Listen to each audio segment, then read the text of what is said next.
Hello, good afternoon, everybody. Thank you for coming back, for being with us. I mean, this day, for those who have been staying with us, like today and also yesterday. But of course, again, I mean, considering that it's so beautiful outside, I really very much appreciate that you have coming back in time, and that we can continue the Navigation Beyond Vision conference now with the third panel. It's a great pleasure to introduce the third panel. My name is Doreen Mende, and I'm going to just also announce that this panel is called Extra Image Violence. I'm going to introduce the participants and contributors in a moment, but of course would like to welcome them and thank everyone very much for joining in and for being here. Oraib Toukan, Charles Hilaire, and Maîté Chénière aka Maïti.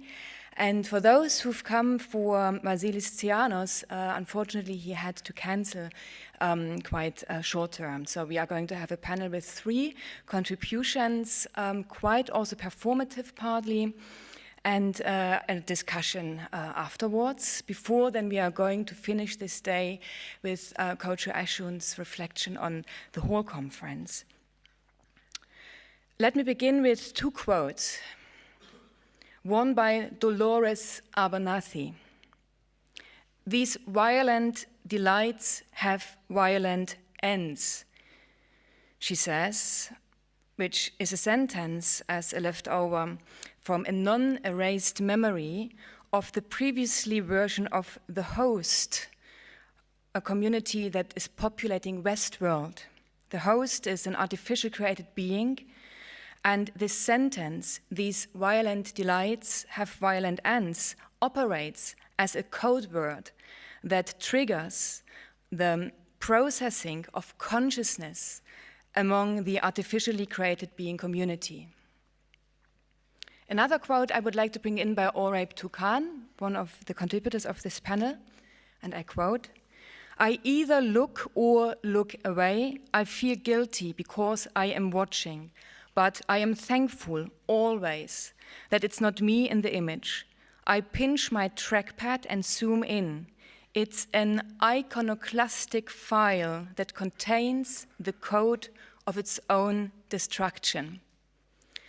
Oraib wrote this in the essay called Cruel Images that has been published in e-flux journal 96 in January 2019.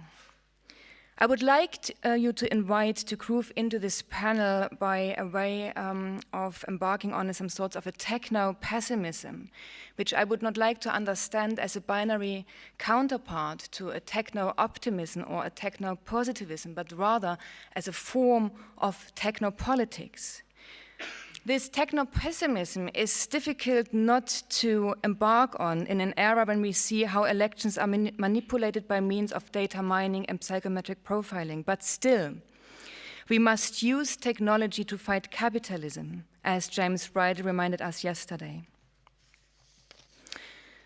If navigation is a method of cognitive capitalism that wishes to extract your thoughts as well as your dreams while you sleep for profiling quality into quantity that will guide your next Navi shopping tour online as capital transactions.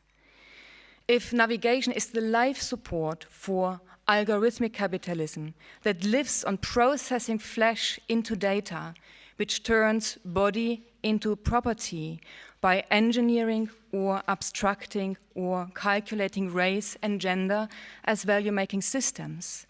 An algorithmic capitalism that goes back to the cargo slavery ship of the 18th century, which entangles the body with race, gender as technology, to calculate the body's flesh being implicated in risk management, insurance contracts, and financial debt.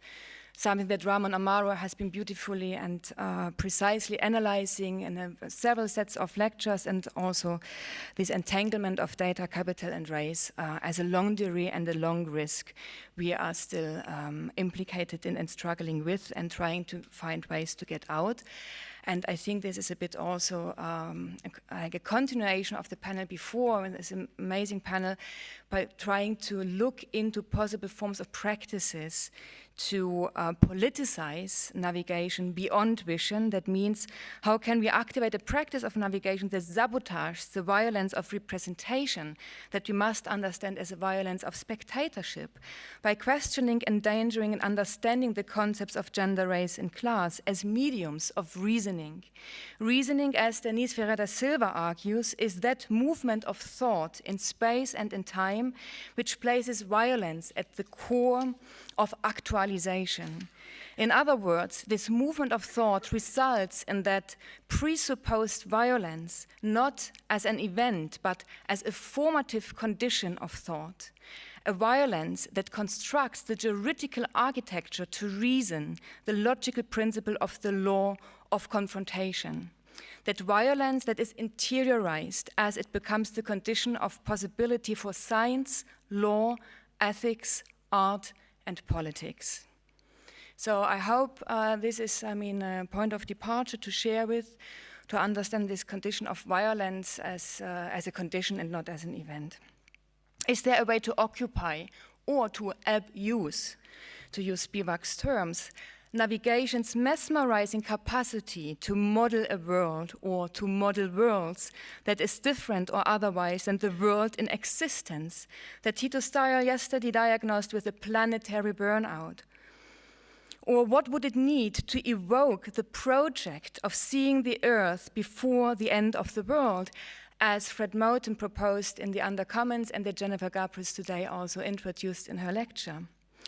Is there a way to mobilize navigation's mesmerizing capacity to operate the waves of disorientations, the movement of inclination in such a manner that this movement within the navigational field unsettles or glitches the programmed grounds of the ruling class of images? This is a quote by Farocki, that Farocki called these images of the 21st century under the rules of computer animation. What are these ruling class of images? Are these images that result from evolutionary algorithms predicting the next frame, which also means to speak of images from the past that colonize the present. And I think this is something that Maîté Chénière, aka Maîté, is going to also elaborate on. What could be a practice of sabotaging navigation's seemingly seamless coded gaze? Joy Boulamwini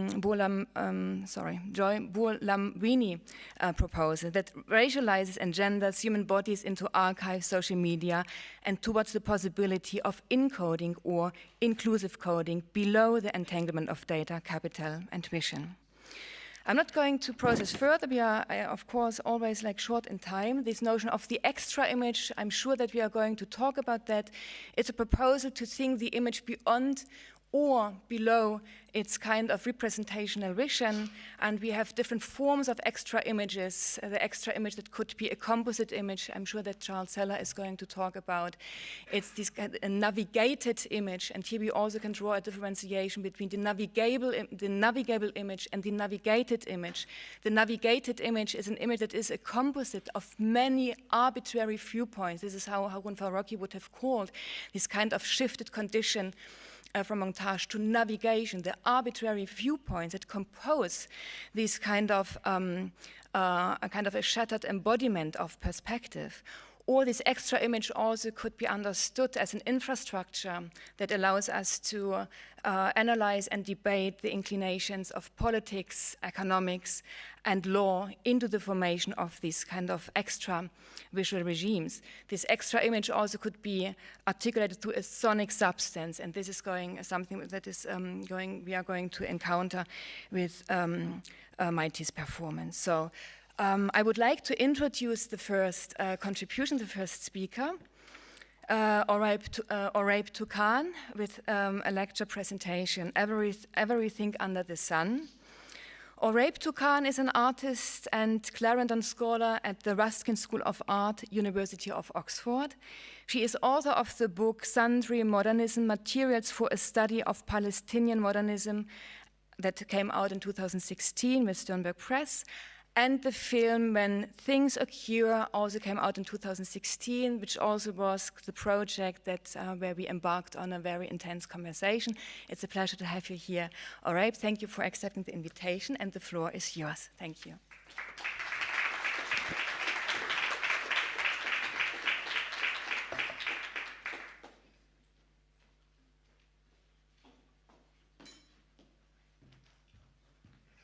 Thank you so much for the invitation. It's a pleasure to be here. Thank you so much, Amal, for walking us through.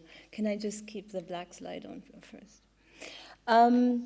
I'm happy to be here as there's so many crosses and cross points with my current preoccupation in my art practice, as well as my thinking about what I term cruel images. And specifically, I do not want to speak of it as a body of violence, as a totality, but specifically as the long struggle we've had with one type of image, so-called the image of suffering. So today I'm just going to, I phrased it as a response, literally as a short response to short email exchanges we had about it, and to somehow think about it through my own work of how navigation was something that I actually landed on trying to figure out my theoretical question in relation to the cruel image. So, in his photo collaboration with the German-Swiss photographer John Moore, who was in turn a long-time collaborator with John Berger, Edward Said commences their 1986 photo book, After the Last Sky, with a quandary. How to put up an exhibition on the object of a people, in this case the Palestinian people, without any captions. Somewhat like Joseph Kosuth's work, One and Three Chairs, Said is confronted with the peculiarity of representation itself, but based on a restriction that UN representatives at the 1983 International Conference on the Question of Palestine placed on him. Represent, they said, but without captions, without texts, without any explanations. The photos have to stand alone. I've argued repeatedly and elsewhere that the photographers, from the photographs of Sulafa Jadallah and Hani Jawharieh on Palestinian resistance fighters in the 1960s, to Mustafa Abu Ali and the Palestine Film Unit's network of internationalist films in the 70s, to Fatih's printing presses in Beirut or Lausanne in the 80s, to the popular studio photographs of Hashim Madani, now acquired by the Tate Modern via Akram Za'atari's work, to Suleiman Mansour's reproduced paintings, now auctioned at Sotheby's. Palestinian representation seemed to have recognized really well from very early on the velocity and behavior of the reproduction of technical images. And this wasn't only the heyday of political aesthetic battles between Marxist-Leninist movements, inter-revolutionary friendship films, and student activism for and within Palestine. It was really an overall moment or some moment of total faith in the power of the silver halide compound. I argue that the 1968-82 Palestinian Revolution, as it's termed, was in some way a printing revolution, a salutation to chemistry and light, one rendered by virtue of printing it on celluloid. So this in terms of print.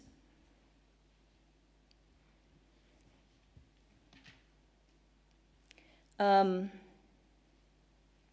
of course, the image trajectory has changed from refugee, activating the refugee, to the resistance fighter, to the dead Palestinian.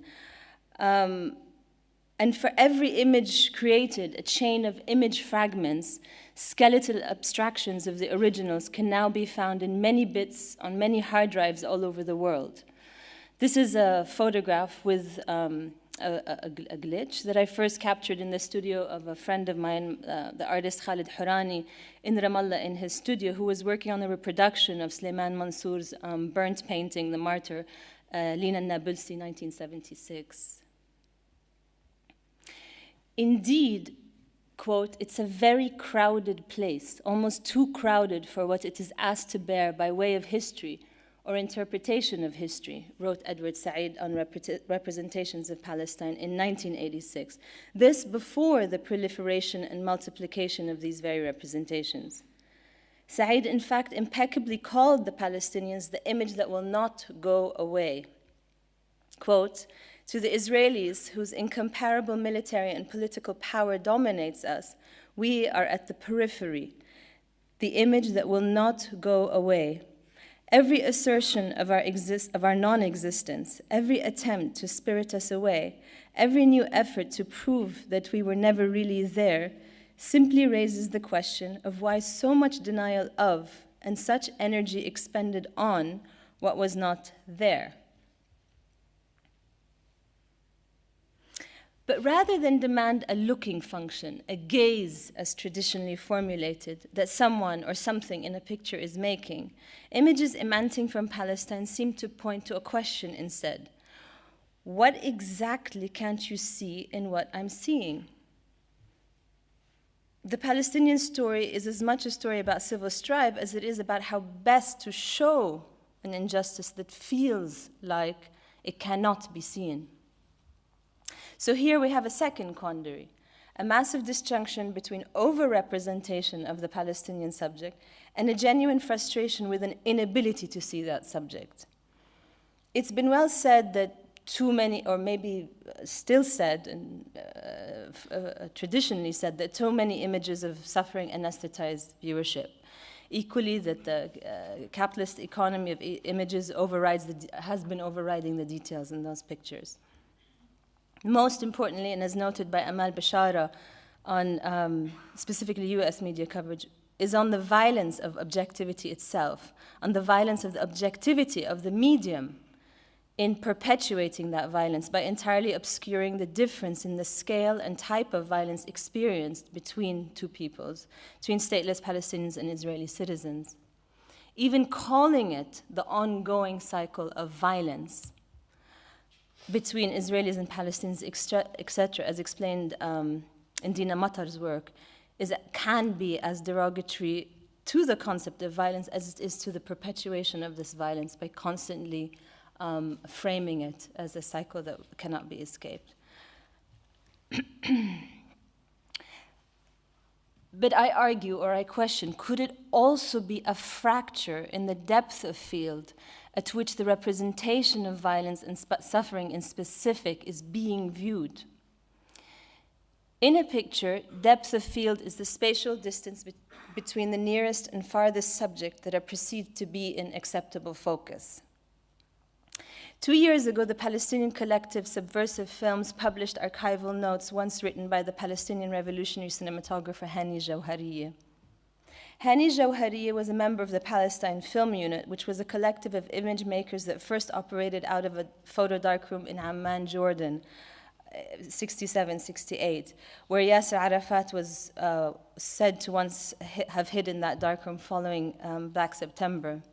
And then on to Beirut, Jawharieh left on to Beirut with the PLO, where he was killed in a targeted Israeli air raid in 1976 with his e-flux rolling. It was presumed by Subversive Films that his notes were a syllabus for teaching cinematography to beginners, somewhere in the 70s. Reading through these notes, however, it's really fascinating to see just how important focus and clarity is to militant cinema, specifically to Jawharieh's theoretical take on images and technical take on images. Naturally, images of resistance strive for clarity in all its forms. The idea is to be as evidential and as clear as one can possibly be in a sign. Even when the circumstances of filming, like quick decision-making, unpredictable movements, night filming, etc., provide for anything but precision, along with more modest technical capabilities that work, again, against the grain of focus. But the fact of the matter is that higher depths of field, i.e. small apertures, will result in more clarity and variance. But, quoting Jawharieh, subjects that are nearer or further from the point we wish to focus on will appear entirely out of focus. The technical anxiety is that anything outside of the nearest and farthest subject in a viewfinder will fall into the circle of confusion, into a complete blur. The problem is that it is in the circle of confusion that consciousness can happen. It is in the indecipherable, in the point of total abstraction of a figuration, where one can, alas, transcend representation altogether into a field of knowing via seeing. And in turn, it is in navigating across the various planes of this micro-hyper-visual field, in an almost haptic quality, when it feels like it can be touched, and in turn becomes touching, even though it's not physically touching. So I'm saying almost haptic quality, where one can begin to fathom injustice, grasp it, by finally understanding it as violent. And this I realized through editing my own films, and it's important to say I edit on 4K or 5K screens, where something that technology has definitely helped me understand depth in a different way. Often at the level of the pixel grain, which for me, I enact or embody this realization via screen recordings. A quote that's often in the back of my mind about the seeing, knowing by seeing, was Jawad Abul Manna, who was the editor-in-chief of Suriyatna, our Syria magazine, walks out of prison after 5 months of torture, and in spite of seeing the world through eyes that still needed to adapt to the light of the sun, writes about compassion above all he immediately saw. Quote,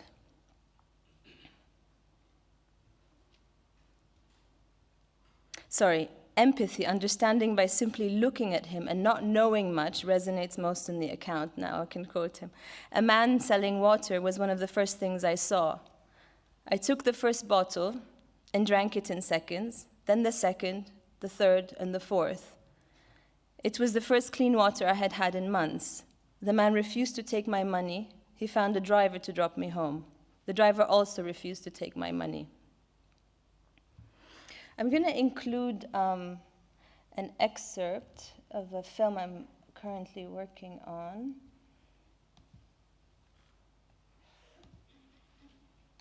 On taking Hani Jawhariya's first, earliest shots that I retrieved from some 800 discarded Soviet film reels from defunct cultural centers in Amman, which was before his full-on activism in Beirut, where he also died for it. I'll just put you to somehow see the quality of his filming earlier on.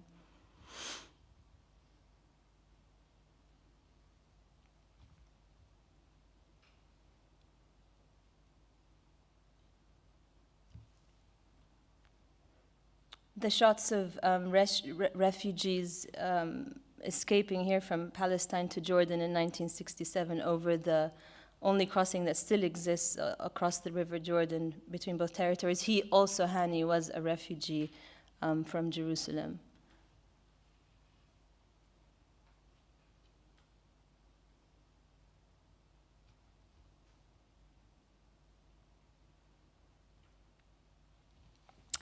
In a beautiful eulogy written from Tokyo by the painter and physicist Vladimir Tamari, rest in peace because he also passed away a few years ago now, on Hani Jawhariya, some 40 years after his passing, Tamari mentions that Jawhariya once worked in an optics shop in Jerusalem that had a white plaster bust of Mahatma Gandhi wearing glasses at its shop window. He said that his boss, the shop owner, Elia George Adranli, would have theories for the both of them on the effect of the Earth's rotation on winds and on change. Like the vocalist Yazan al-Rosan, who once had a theory in passing on the sound of the spin of the Earth that can only be heard the second the Earth stops spinning, from the Arabic word hadir al-ard, like the groan of a refrigerator that can only be heard the second the fan stops spinning.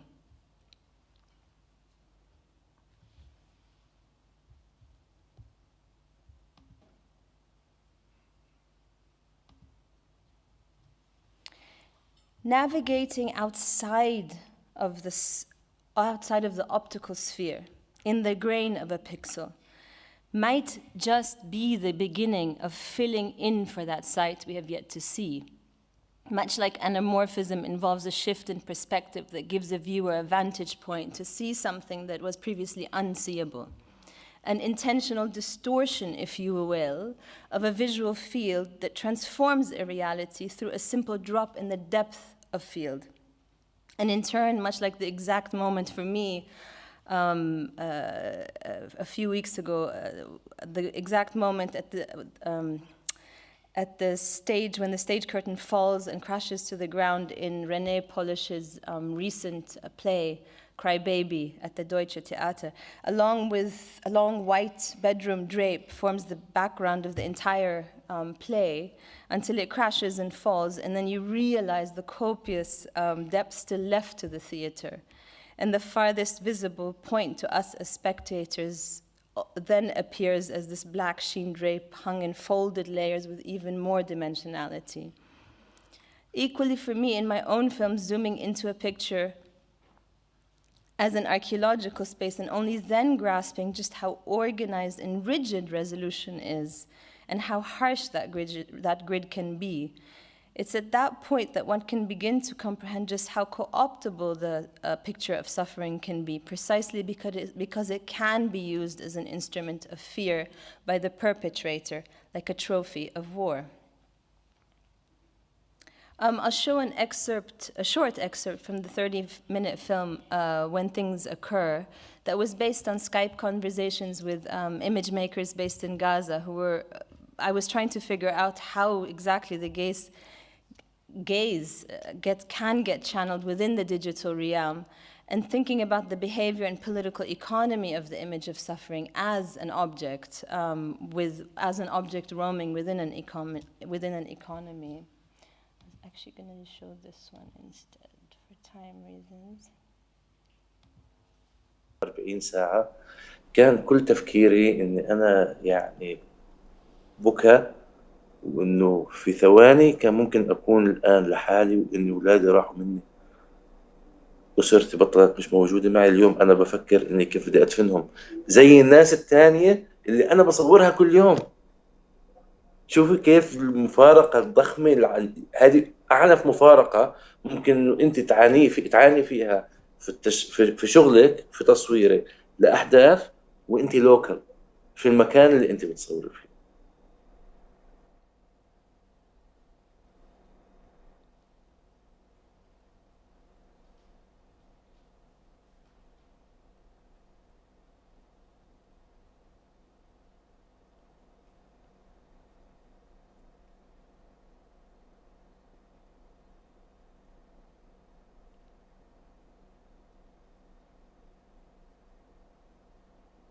الموت صورة، بس مش هي الصورة الأساسية، لأنه في نفس الوقت هاي الصورة هي نفسها الصورة اللي موجودة في سوريا، هي نفسها موجودة في العراق، هي نفسها موجودة في سوريا، في لبنان، هي نفسها موجودة في فلسطين، هي نفسها موجودة كانت في الشيشان، في كوسوفو، في كل الدول اللي صار فيها موت، اللي هي آلية القتل. أنا مش معني في آلية القتل، أنا معني منه شو اللي بيجي من وراء القتل، شو اللي بيجي من وراء الآلات اللي بتقتل. هاي اللي أنا بقصده. أنا فعليا مش لازم إني أروح أصور وين المدفع بضرب، مش لازم أصور الكلاشن وهو بطخ. لا، أنا بكل بساطة ممكن يعني الصورة اللي بتنتج عن إطلاق النار هي اللي بتهمني.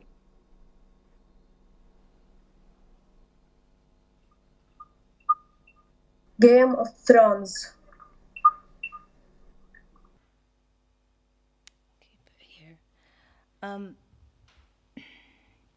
The question as such is, for me at least, no longer about the representation of suffering, but on the depth at which singular images can be navigated as vast expanses for realization that in turn lead to some kind of positionality.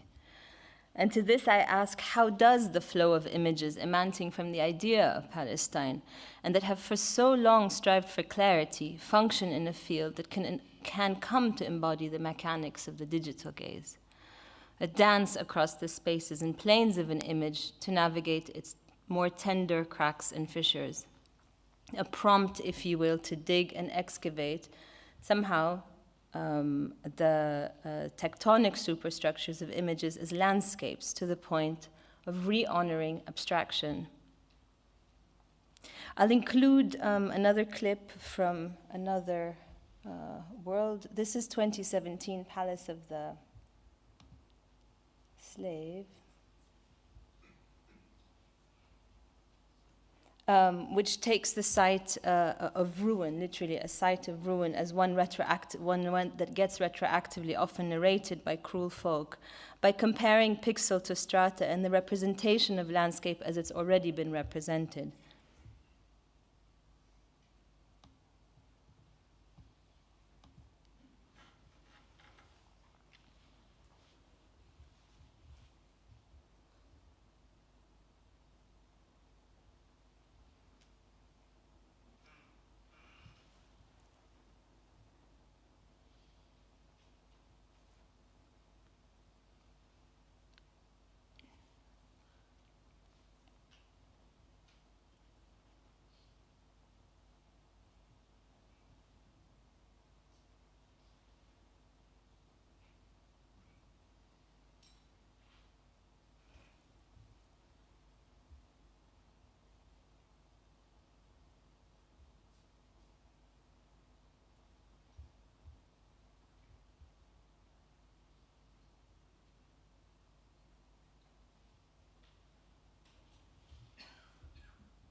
Perhaps to conclude and both to open up more ideas for discussion in 2 points. One is that a navigational field is somehow also pure thought, a lot like color, in that the extent of its abstraction is often not expressible. Think of Pantone colors as the one attempt to universalize the language on what we are actually seeing as opposed to knowing what we are seeing. Pantone 184334 Mediterranean blue. And yet it is this loss of that figuration to the point of abstraction that might actually help propel us into a process of slowly uncrueling images. For a start, by liberating cruel images from their impulse to be understood via resemblance and the colonial gaze. By this, I mean somehow the promiscuity of relating the image of a dead brown person to the white male body of Christian European art histories. For example, the outcry that happens at pictures of naked, tortured detainees that often get accompanied by a shock of recognition with the male body in its resemblance to, say, a Hellenistic sculpture, or the shock of resemblance of a protester raising the Palestinian flag at a certain angle at a border protest to escape Gaza's, quote, open-air prison, to Liberty herself holding the flag in Delacroix's painting of 1830. Albeit this is not unexpected because resemblance is obviously part and parcel of the definition of an image. Secondly, navigation can help slow down the pace at which images are being viewed and therefore hopefully released. And by this, I mean literally an occupational break in thumb soreness from continually scrolling down media, texting thumb, what used to be called Nintendo thumb. And in turn, the economy of images and its plethora of high-volume garbage when it comes to this type of image, and specifically to images of war that matter and count. Could navigation be this new uncrueling, at the very least lead to some moments of consciousness, and in turn in the shifting of the frame, to use Judith Butler's notion, in the next round of violence? Thank you very much.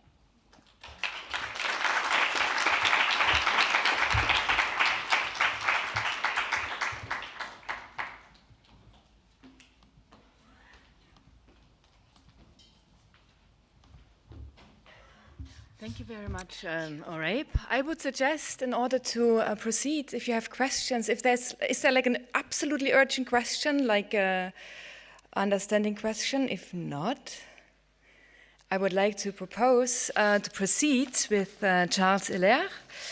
Let me introduce Charles very briefly. Here you are.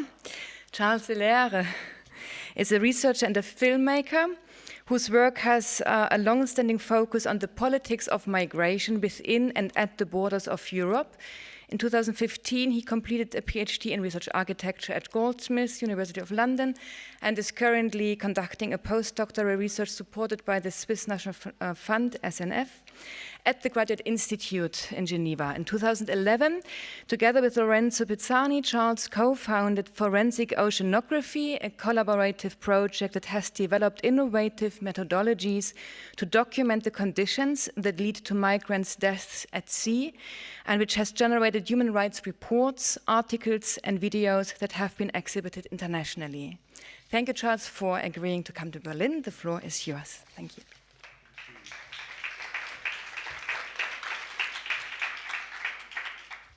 Thanks a lot, Doreen, for this introduction. I came up too early on the stage, and it was a bit embarrassing to have all of these nice things said about me. I'm really extremely happy to be here, and I've really enjoyed a lot this day and a half, let's say. And I think, you know, it really everything that I've learned and the richness of what we've all heard really shows the importance of the agenda of navigation, navigational image, and what we're trying to discuss here as the extra image violence. Now, let me pull up my PowerPoint. Excuse me. Oh. There it is. Yeah. Sorry. Give me a second. Up.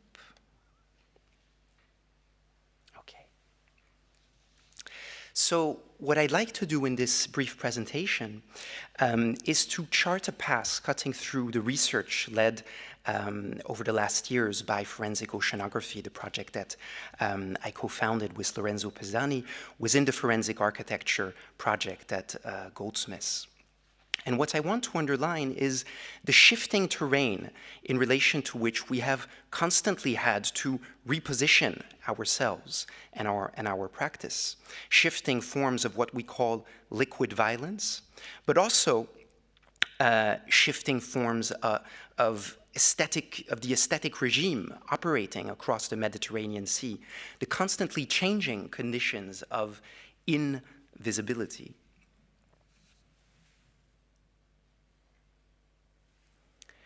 We can trace the first cases of deaths across the Mediterranean Sea that occur not as a result of the hazards of navigation, but as the direct outcome of restrictive migration policies, at least as far back as the early 20th century.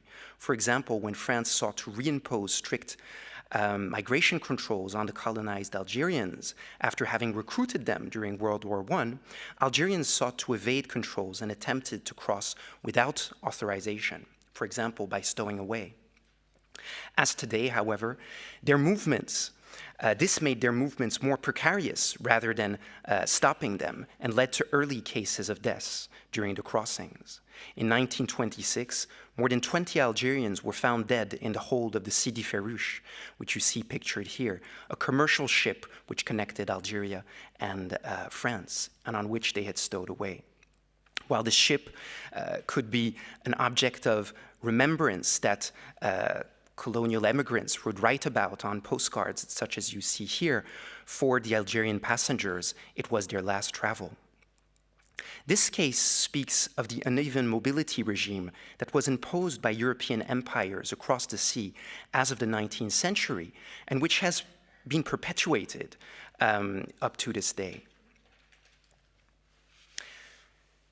However, even if we can find early cases of deaths at sea as a result of border control as far as the beginning of the 20th century, really illegalized migration and the large-scale deaths of migrants at sea emerges as a structural and highly politicized phenomena with the progressive consolidation of the European Union, which somehow pushes European borders outwards, and progressively those borders came to correspond with the Mediterranean Sea.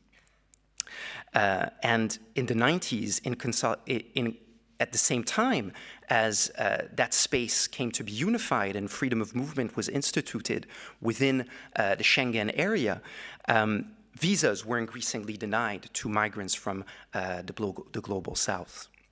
Then, however, as in the past, the denial of the right to access legally and through safe means of transport the territory of the EU did not stop migrants' movements, but rather made their journeys more dangerous and precarious, forcing people to cross the sea on ever more crowded and unseaworthy vessels.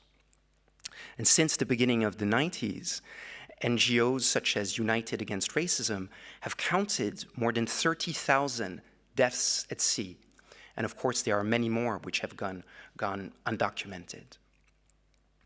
Now, these more than 30,000 deaths at sea are not only precisely deaths at sea, but also through the sea.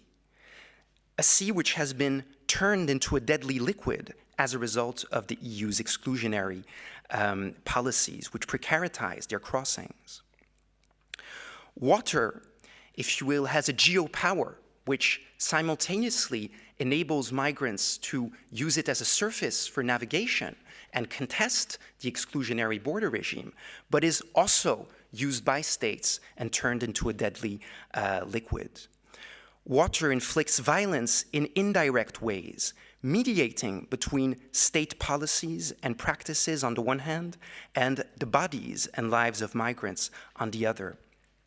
It is in this sense that we speak of liquid violence, a form of killing without touching, mediated by the element of water. This violence is mediated by water, but also by images, maps, and different aesthetic practices.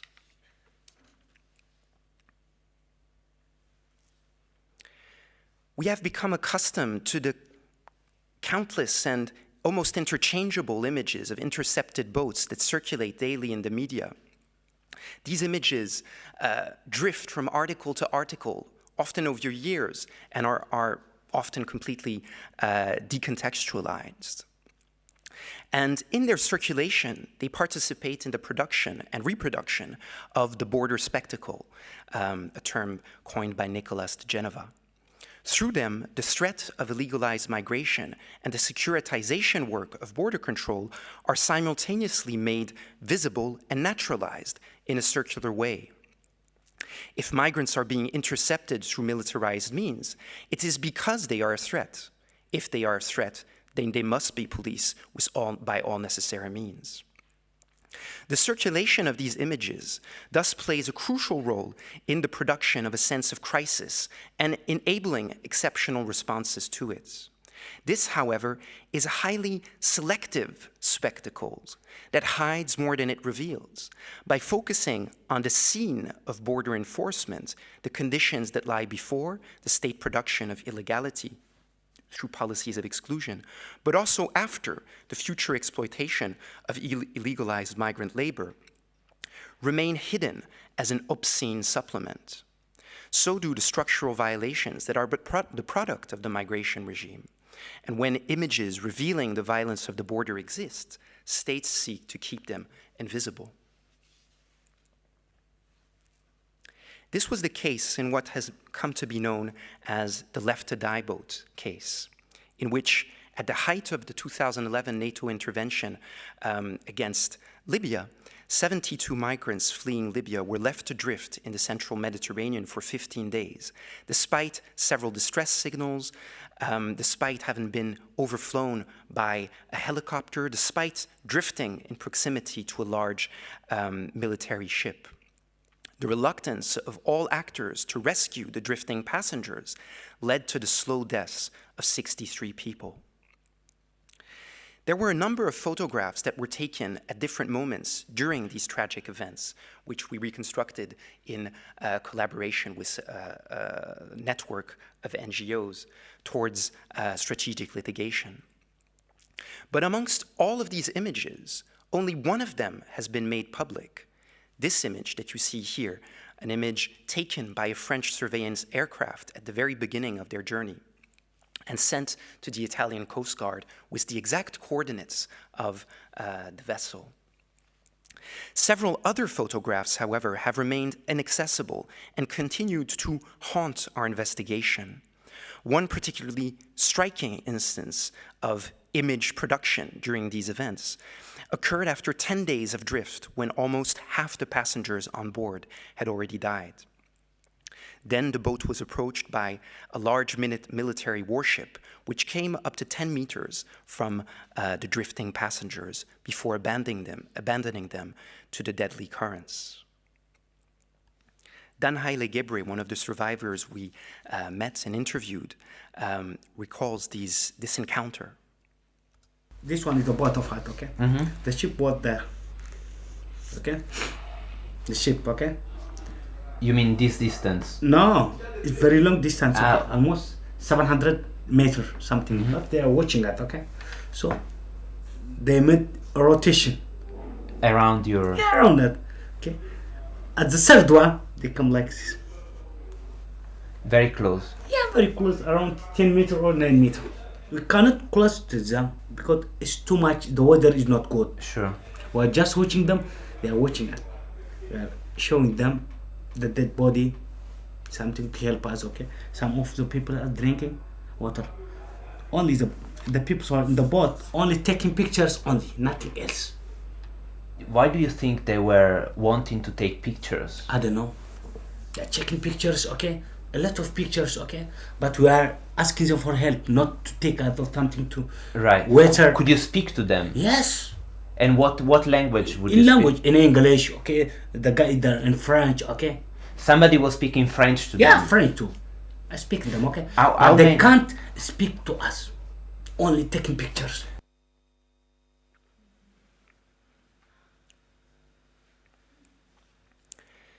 The conjunction between this act of deadly non-assistance and photography seems to recall Susan Sontag's argument that photographing, which seeks to keep things as they are, at least for as long as it takes to take a good picture, is fundamentally an act of non-intervention, complicit with the forms of human suffering it documents.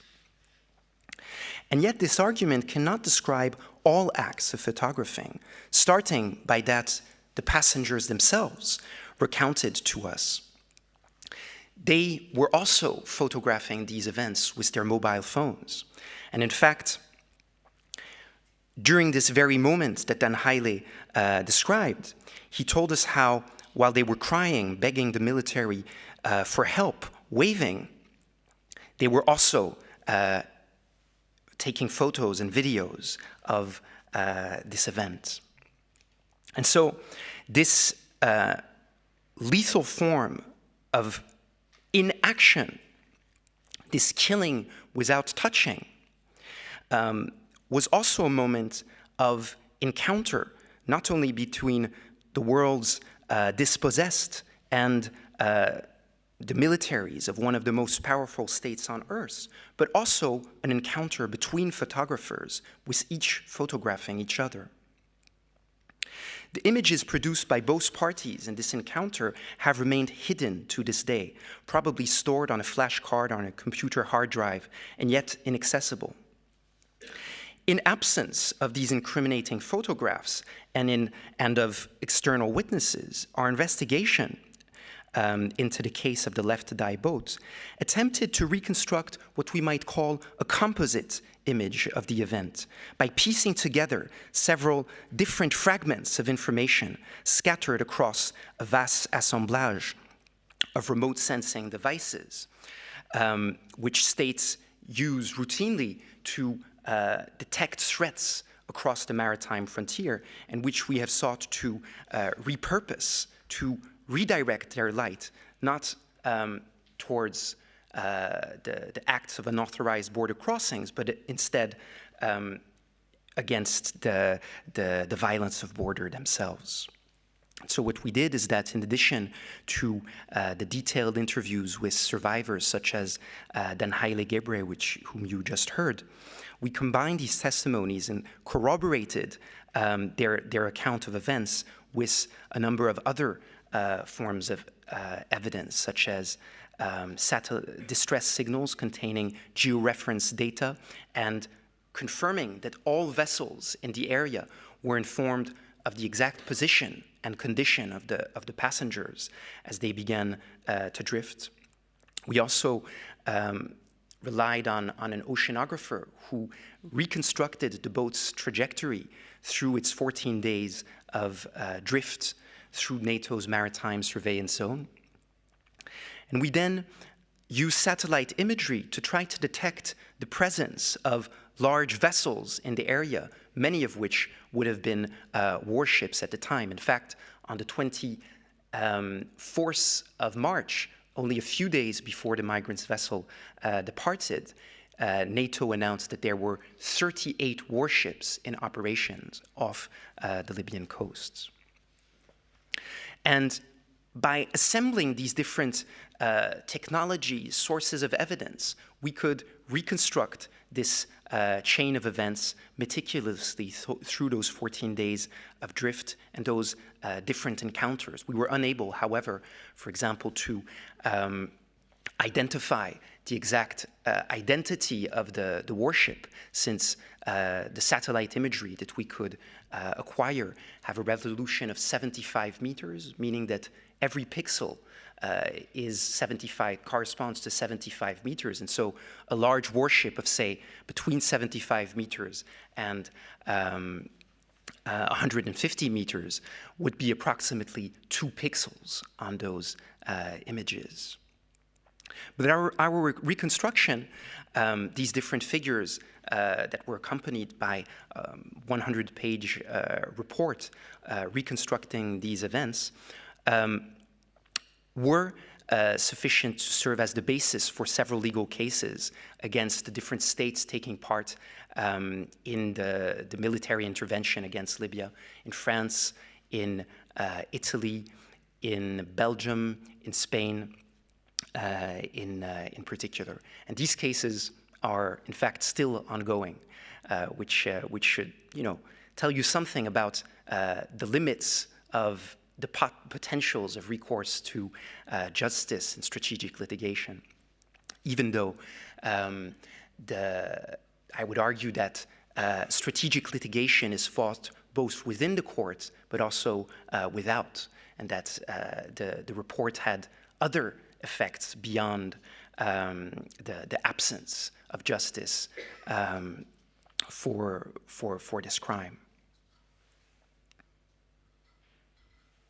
Now, even though we've engaged with different projects, and we certainly, again, have no illusions as to the potentials of strategic litigation, that does not mean that we think, that one should not engage with strategic litigation. In fact, particularly in this current moment of rollback of the border regime, we think it's an extremely important tool.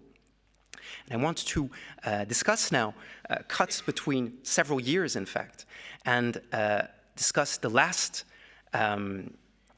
incident that we documented, which was also the basis for a legal case against Italy, this time in front of the European Human Rights Court. And this is the Sea-Watch versus Libyan Coast Guard case of November 2017. In this incident, what happened was a conflictual rescue/interception event, in the sense that while the Libyan Coast Guard, whose vessel you see modeled here, sought to intercept and bring back more than 130 migrants traveling from Libya in the direction of Italy, on the other hand, the crew on board the German NGO rescue vessel Sea-Watch sought to rescue them and bring them back towards European soil. And what occurred was a dramatic confrontation during which the Libyan Coast Guard obstructed the rescue by the activists of Sea-Watch. And the migrants the Libyan Coast Guard managed to bring on board were captured, beaten on deck.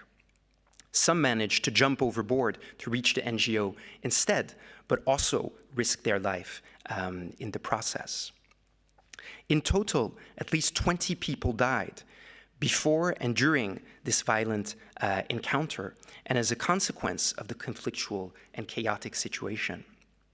Sea-Watch was able to rescue and bring to safety in Italy 59 of the passengers, but 47 were captured by the Libyan Coast Guard and brought back to Libya, where several survivors recounted they suffered grave human rights violations, including arbitrary detention, beatings, rape, starvation, torture to extract ransom for their families. And essentially, the legal team argued that because of the multiform collaboration between Italy and Libya, for example, that very vessel operated by the Libyan Coast Guard was given by Italy to the Libyan Coast Guard only a few months before. Because of that density of collaboration, in fact, Italy bears the responsibility for the practice of refoulement by proxy and is responsible for the fate of the passengers. Now, in some ways, this incident was far from exceptional. In fact, the Libyan Coast Guard have intercepted and brought back to Libya more than 20,000 people in 2017 alone, 15,000 in 2018. And for many of these people, we have no idea of exactly what happens to them beyond the testimonies of the horrific conditions that migrants managing to escape Libya a second time recount. What was exceptional, however, with this incident was precisely that this pullback operation was only partly successful, and so several survivors could be retrieved and interviewed in Italy, allowing in turn to establish contact with those who were brought back to Libya. Moreover, in response to the criminalization of rescue NGOs, as well as the repeated threats by the Libyan Coast Guard against their operations and the repeated violations perpetrated by the Libyan Coast Guard, the Sea-Watch activists had mounted multiple cameras on board their mothership and rubber boats. And in some ways, we can think of this incident and compare it to the Left to Die boat case, and I think you'll be struck by the difference. We had only one image in the Left to Die boat case to work with, and here we were rather confronted with an avalanche of video images taken from several cameras fixed on the mast of the Sea-Watch vessel. This is one of the perspectives, but also on GoPro cameras of the rescuers, as well as audio recordings of all the communications during the events. And to respond to this profusion of images, we had to call upon forensic architecture and the unique method that it has developed over several cases of which it calls the architecture image complex. By locating each camera within a dynamic 3D model of the scene and combining these video sources with audio recordings and radio communication, we were able to reconstruct minute by minute the unfolding of events from multiple perspectives. Here, the transition between images is not based on the dialectics of montage, but instead on spatial navigation within an image space, a space that is at once virtual and photographic, as forensic architecture describes it.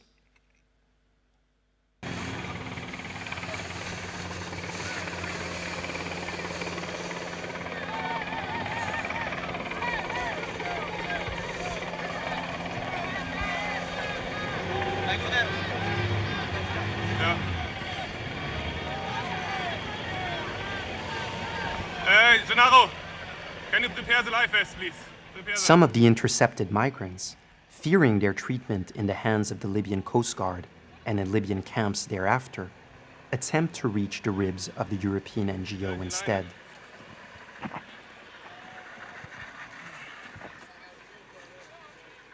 In this moment, the distance between Africa and Europe is only as far apart as that between the Libyan Coast Guard and the Sea-Watch vessels.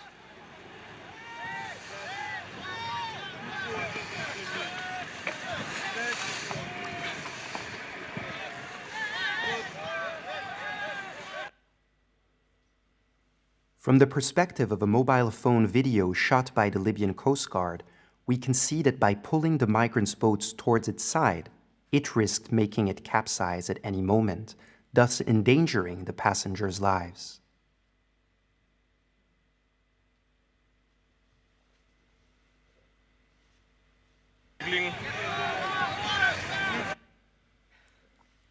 So I'm going to try to advance a little bit more quickly in just a few minutes. So this video is part of a larger report, which was the basis for the legal case. And I think that in addition to the profusion of images, what you also see as distinct in relation to the Left to Die boat case is suddenly the proximity with the events that were suddenly within. While with the Left to Die boat case, we had to reconstruct the composite image, but remain at a relative distance from the events. Here, these video images bring us really at the heart of the events in an intimate and disturbing proximities with bodies, subjects struggling for their lives, cries for help.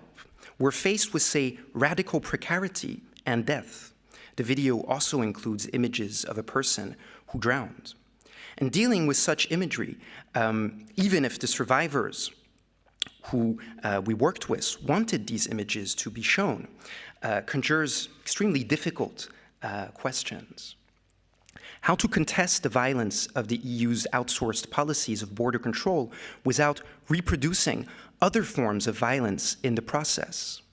If, as George D. Huberman reminds us, for Walter Benjamin, critique is a matter of correct distancing, have we gotten too close with these images?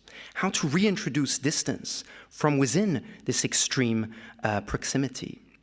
There are also limits to these images.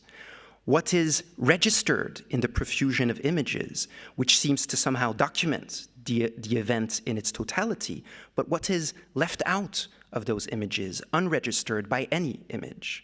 In fact, the violence events in this case cannot be contained solely within this moment of encounter, but extends instead to the dispersed policy circles in which the Italian and Libyan collaboration was forged, but also to the Libyan camps in which the passengers were tortured thereafter. These sites lie beyond the frame of the image captured by the Sea-Watch cameras. Our extensive written report seeks precisely to reconstruct this extended field of violence that lies beyond the image. And I'll stop right here. Yeah.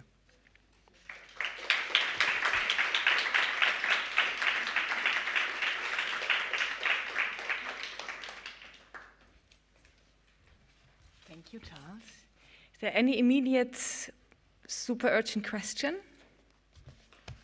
Nope.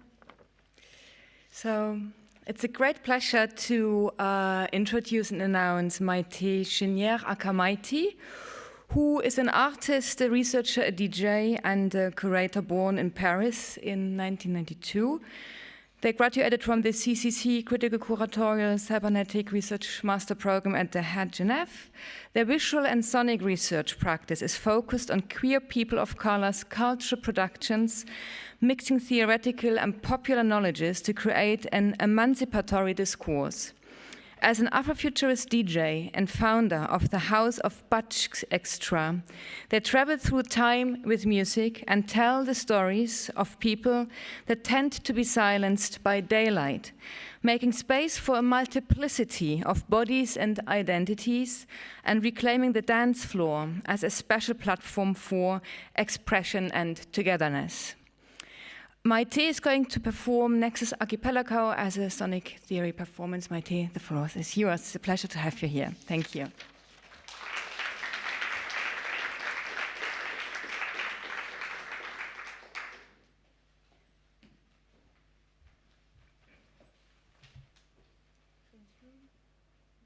Yeah, thank you for inviting me. I'm really glad to be here.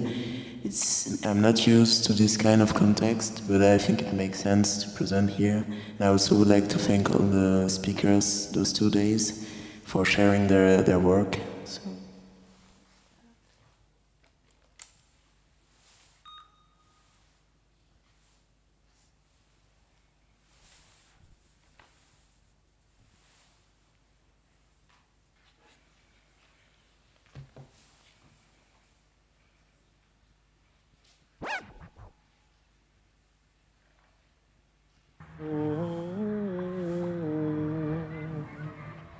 The music is different here. The vibrations are different. Not like Planet Rave. Planet Rave's sound of guns, anger, frustration. There was no one to talk to from Planet Rave to understand. We set up a colony for black people here. See what they can do on the planet all their own without any white people there. They could drink in the beauty of this planet. It would affect their vibrations. For the better, of course. Another place in the universe, up under different stars. That would be where the alter destiny would come in. Equation-wise, the first thing to do is to consider time as officially ended. We work on the other side of time. We bring them here through either isotope teleportation, transmolecularization, or better still, teleport the whole planet here through music.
Is a refusal and an attempt to escape the rate of bodies dropping under the imperialist, white supremacist, heteropatriarchy.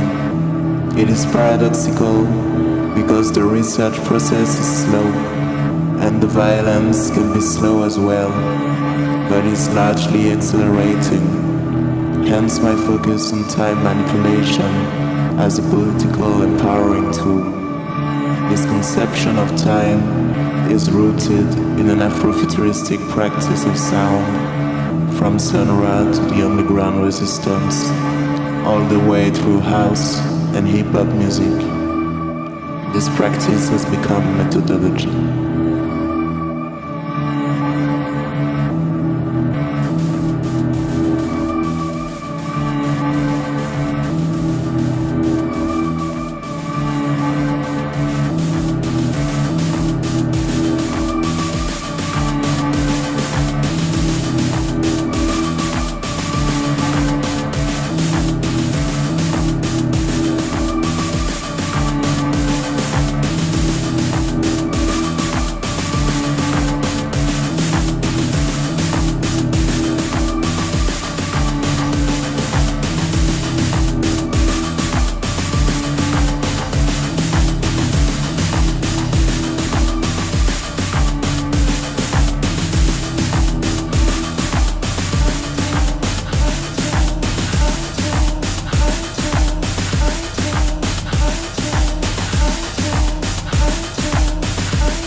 whether you move the beginning and ending of a sample to make a loop, it stays the same, however it is constantly changing, and it conveys memory. It is a living archive that allows shortcuts through time and the presence of multiple realities at once.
The initial course of a song is stopped and the time track is suspended, disassociating timelines because the song is not going forward but is still going somewhere, embarking on, finding a path hidden inside the mainframe. In that we could say that looping generates unmapped routes of escape.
Crossing the lines, and crossing the lines and closing genres,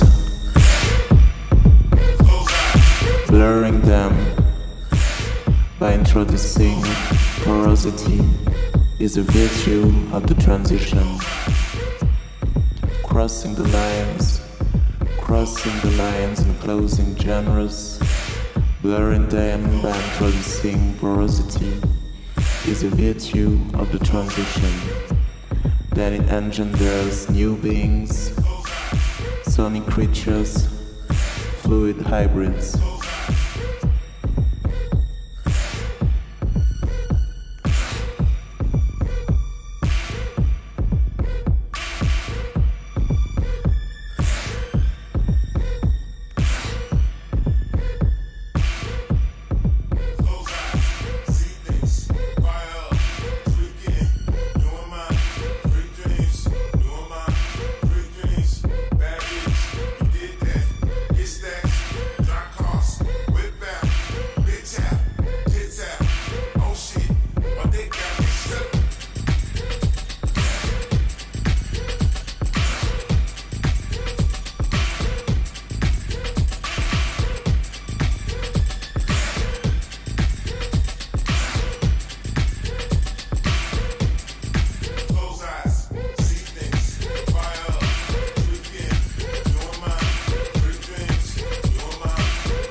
vibrant bodies rises the ghost architecture, the nexus of the dance floor. The fatality, expressed in time linearity, is suspended in loops, fooled by the transitions.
Okay, thank you so much for your contributions, presentations, and performative articulations, and sharing your thoughts and forms of practices. And I would like to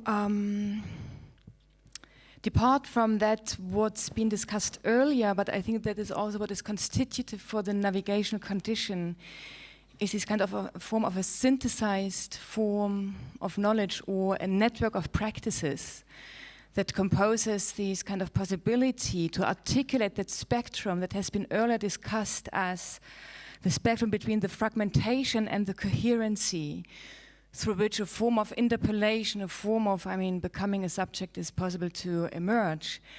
And because I would like to link that, this was just really amazing articulation, Maîté, from this kind of to embark on a condition of fluidity, which I think is really, a way to understand the navigational condition regarding its possible emancipatory kind of perspective. The way how it's constructed through, an approach to access history in a different way. And that's also, I think, what you have been inviting us to share through the body, through the Black Atlantic, through Black ontologies, music, sound, sound as theory, sound as a way of thought, which I think also connects beautifully to what we've discussed earlier, like how violence is constitutive for modern thought, Denise Ferreira da Silva's proposal, and what to do with that, and how to operate it differently, and to engage it from a kind of a chronopolitical complexification of time perspective. While I would say this kind of network of practices, you said it very clearly, Charles, with this kind of composite image, the image complex, as a way to politicize the image in activist political environments, where the image cannot be surrendered anymore only to what I think Oraib you've called to the narcissism of the lens, which I found quite also beautiful in your essay, Cruel Images, like the 20th century image that is kind of subject to the narcissism of the lens that always wants to see itself. While I think in the navigational kind of condition, we are exposed to the extreme screen that is kind of filled with a calculated mass, but and also opening up to an abyssal kind of dimension of imagination. And we would like to understand, I think this is, okay, I think we come to this, is maybe not too complicated and further. I just would like to summarize this network of practices that we have been kind of witnessing here. And of course, Oraib, I appreciated very much the way how you approach this image. How to get out, or we are already beyond this representational scope by acknowledging or committing ourselves to a depth of the image, to investigate kind of the image space again through various layers, various temporalities, but also where the blur is a kind of a political space that is kind of scaled. I'm not quite sure whether this kind of zooming in, zooming out is so much kind of the methodology, but more like this kind of politics of scaling, or this proximity and distance, which I think is also really formative for a spatial political, a topological political understanding of the navigational condition. And so maybe we could just, I'm going to throw a first question. I'm happy to open up as soon as possible to the audience. We have altogether, 20 minutes to embark in a set of questions and discussions. How would you, because I think with regard to the last panel, but also like this navigation as the popular culture of the cognitive algorithmic capitalism, I think what we have been witnessing and hearing and experiencing here now are possibilities and forms of practices that approach the navigation as a line of flight, as this kind of a practice that is reaching beyond or below of normative orders. And I wonder, what would you situate? Would you agree, or where would you kind of think the political kind of implications in the politics of the night as this world modeling capacity, navigation, if we take this as a network of practices, as this kind of capacity to model world. We are away from the representational kind of paradigm, which we have been suffered from like whole sets of centuries, a scopic regime of modernity. But this world modeling, would you embark on that kind of project, this project of seeing the earth before the end of the world? And I mean, would you, because I think there is like this, the navigation, like this world modeling is what Harun Farocki proposed in this kind of navigation condition. And I'm a bit I'm taking this on board, because would you embark on this possibility of a world modeling, which also includes like a model that is possibly to be copy-pasted? Or how would you see this kind of world making? Maybe let's just put it that way. On what kind of scale, on what kind of spatiality, temporality? I hope this is an open question enough for everyone, for you to embark on this. Maybe let's go away from the world modeling to the world making, because I think, I mean, Maîté, what you have proposed is a world making. I mean, you changed the whole space and everything. I mean, so what do you think? Where would you kind of? I mean, is this something that could have a larger potential that is larger than us in this room? Simple as that, we want to change the world. Sorry, I think we have microphones here on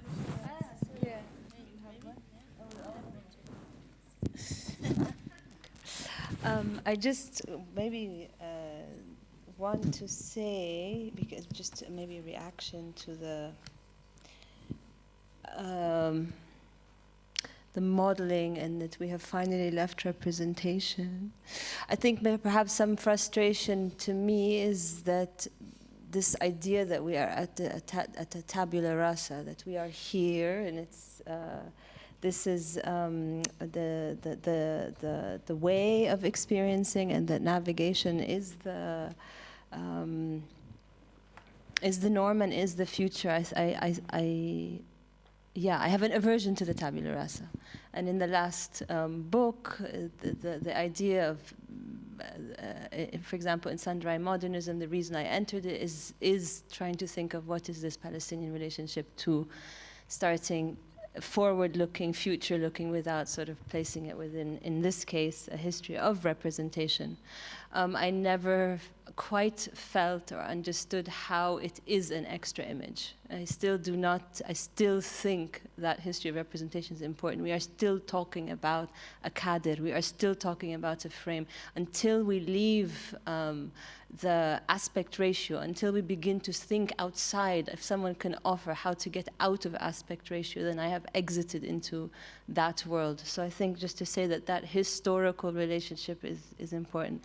For my part, I would just like to say that for me, I'm somehow thinking more as someone who's consuming images. I think of myself as a consumer, and I think in your, once you've entered when you can, or when you believe in it, to enter a judicial field with that, you're in a different space of forensics. For me, I'm trying to think about the many, many of us who are consumers of these pictures. And in my case, I'm a passionate consumer. What does that even mean? And what does that even mean to re-bring that back into your practice as an artist? So yeah, I guess I'm deflating it back to like another reality, which is the many of us out there who do not necessarily work with these tools or produce them or find them legible or work with them, but still work with pictures in light of that history. So.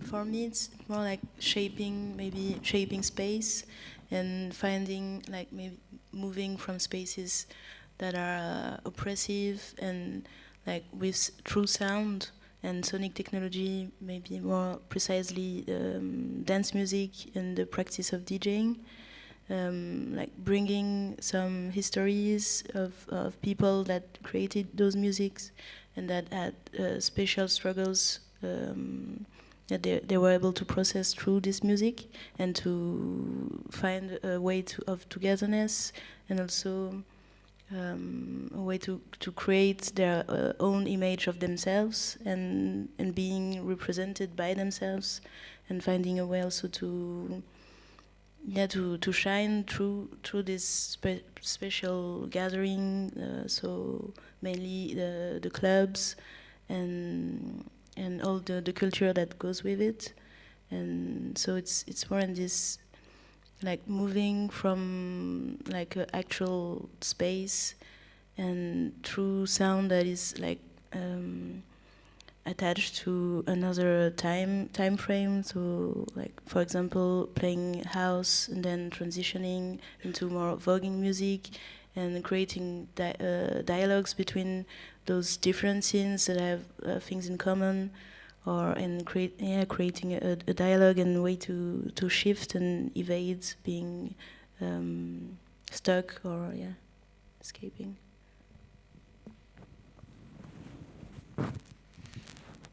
I like the idea of narcissism of the lens, and maybe picking up on Maite's sonic contribution as well. You know,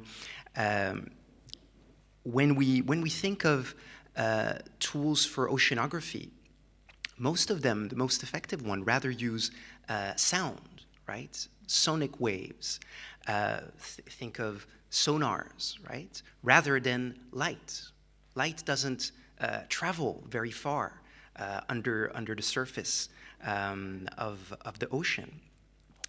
And right now, in this moment that I somehow ended with, where NGOs have been criminalized, and in fact there are fewer and fewer NGO vessels off the coast of Libya, paradoxically, the most effective tool to exercise a disobedient and civilian right to look at the maritime frontier operates through sound. It's through the alarm phone network that emerged from the methodologies, but involved a much wider network of activists and operates a 24/7 emergency phone line that supports precarious and illegalized travelers during their crossing.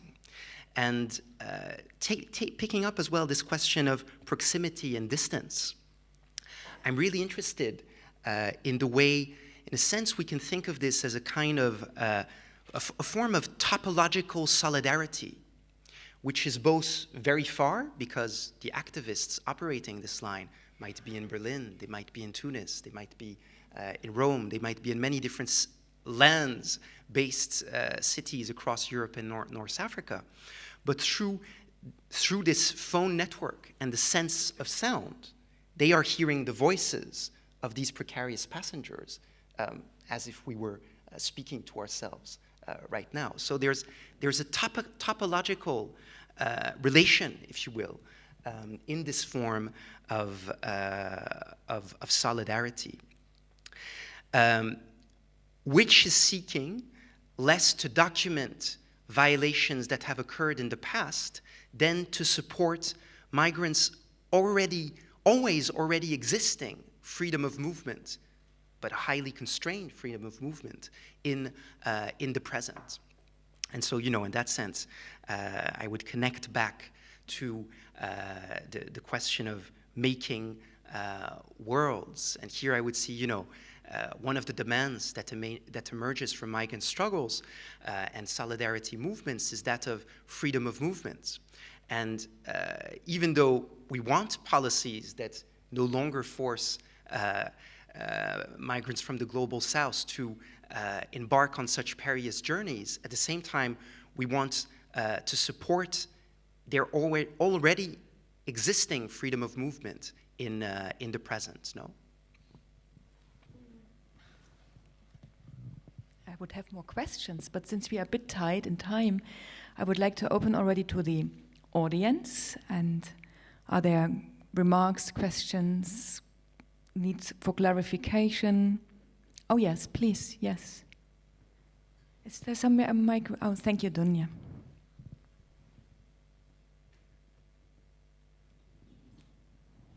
Thanks for the wonderful presentation. Since yesterday, I've been thinking about, I've been wondering how is it that this trope of map as the territory or territory as the map still is kind of a viable trope for speaking about artificial intelligence or navigation through technological means.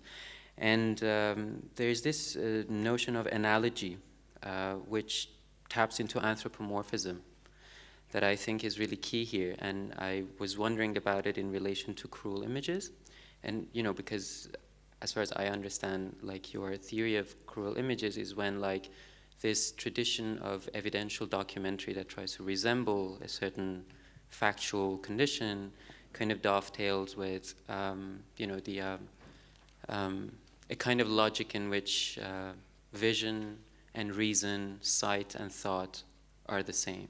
So the Palestinian subject, for example, cannot be thought of, cannot be conceived of unless resembled or represented as caught up in violence. And that's the cruelty of the image. So yeah, I think this cruelty of the image in terms of that sort of navigation is a problem of anthropomorphism, which seems to underlie you know, most of the research on AI. For example, yesterday during the two presentations, it was interesting for me that we were talking about, you know, a certain sense of being together or being the we, but against, you know, the evil AI. So it's as if like, if there is a sense of belonging together that the advanced technology, machine vision is granting us, it's yet again through processes of othering. I mean, this time this other is just like machinic instead of racial or gendered. So yeah, I'm thinking like, you know, trying to figure out why is it, first of all, that map and territory still seems to work, this analogical thing, because it's too analog. I mean, we're talking about like this digital technology, but we're still like resting upon some sort of an analog thinking, like these analogies between the human and the, you know, the human intelligence, artificial intelligence, map and territory. And I think maybe this kind of analogical way of thinking about advanced technology is the reason why we end up with cruel images. Or maybe I'm just being misunderstood. I don't know. Thanks. The advanced technologies is like, what do you understand as advanced technologies? Like, I was wondering about, so advanced technology, cruel images on the one hand, and then anthropomorphism on the other. Yeah, I'm just wondering how is it that we end up with cruel images? Maybe there's something about technology itself rather than larger geopolitical narratives. I'd be happy to answer the first part and maybe, yeah, I'll begin with the first part of what I can. Maybe I had 20 minutes to present, and I really wanted to respond to the question of how did navigation begin to factor into my practice. And to me, it was sort of actually an emancipatory moment of realizing, there's a whole other depth to something clicking about cruel images, which is a space that perhaps can begin to uncruel them or decruel them, which are different. But the cruel images, maybe I didn't have the space to expand, which is quite a larger body of work or thinking about it materially, which is how are images released that might represent a degraded subject, and then through travel on the internet, for example, in one scene you might have seen in When Things Occur, get degraded further. And they're degraded further also by virtue of being scrutinized and being seen. being consumed. So the cruelty, usually cruelty connotes to animal treatment traditionally, or beginning to think of bringing cruelty back out from its word per treatment, and then how the image itself as an object gets treated. And so also thinking about the freelance economy and the nature of what has happened now to the images of war, so that many versions have to be released, not one, to many different photo agencies, not one, and so on. And so there's always variations of the same image of suffering. So sort of trying to take this long debate out of that certain sphere of, and bringing it back to how it behaves digitally now, that same image. Just finally on the resemblance, I just meant to begin. I mean, image is about resemblance and relatedness, and to see likeness in something.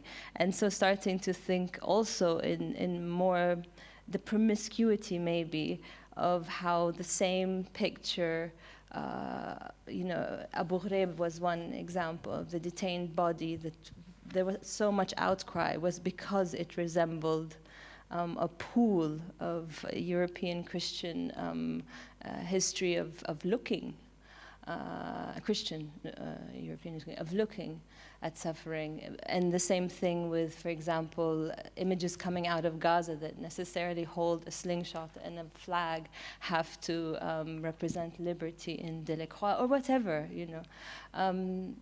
so maybe for the map and territory, to bring it back to.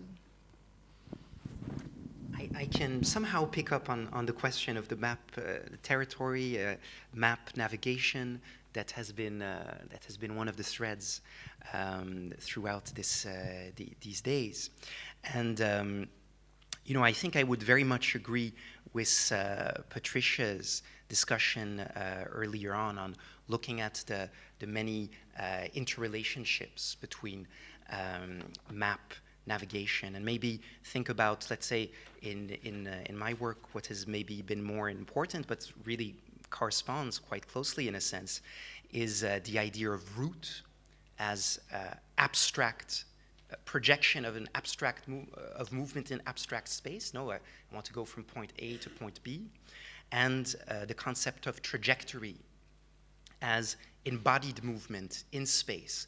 And that is also with the friction of the real world in its many different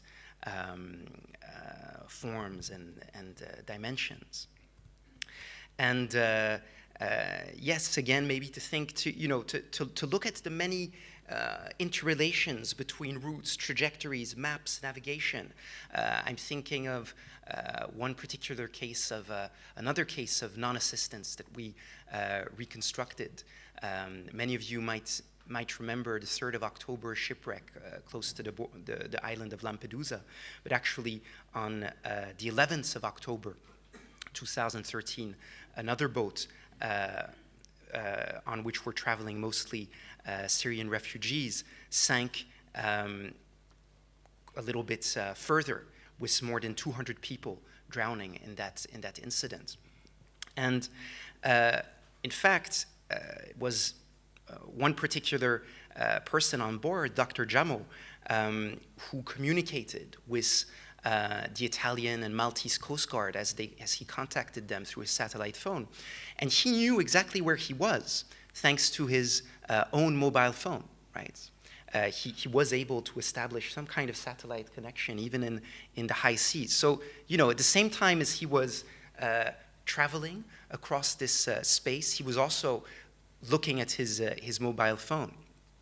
And in turn, the position of that boat within the different and overlapping jurisdictions that compose the maritime frontier shaped the fate of that boat's trajectory, right? Was located in that zone of conflict, jurisdictional conflict between Italy and Malta, in which Italy says this boat is your responsibility, and Malta says, on the contrary, they're closer to Italy, so it's yours. And so neither of those states sent their vessels to rescue these passengers, early enough for them to avert the shipwreck. So in that case, the positioning of the boat on the jurisdictional map of states really shaped in a deep and dramatic way the trajectory, the embodied trajectory of that boat across the maritime frontier.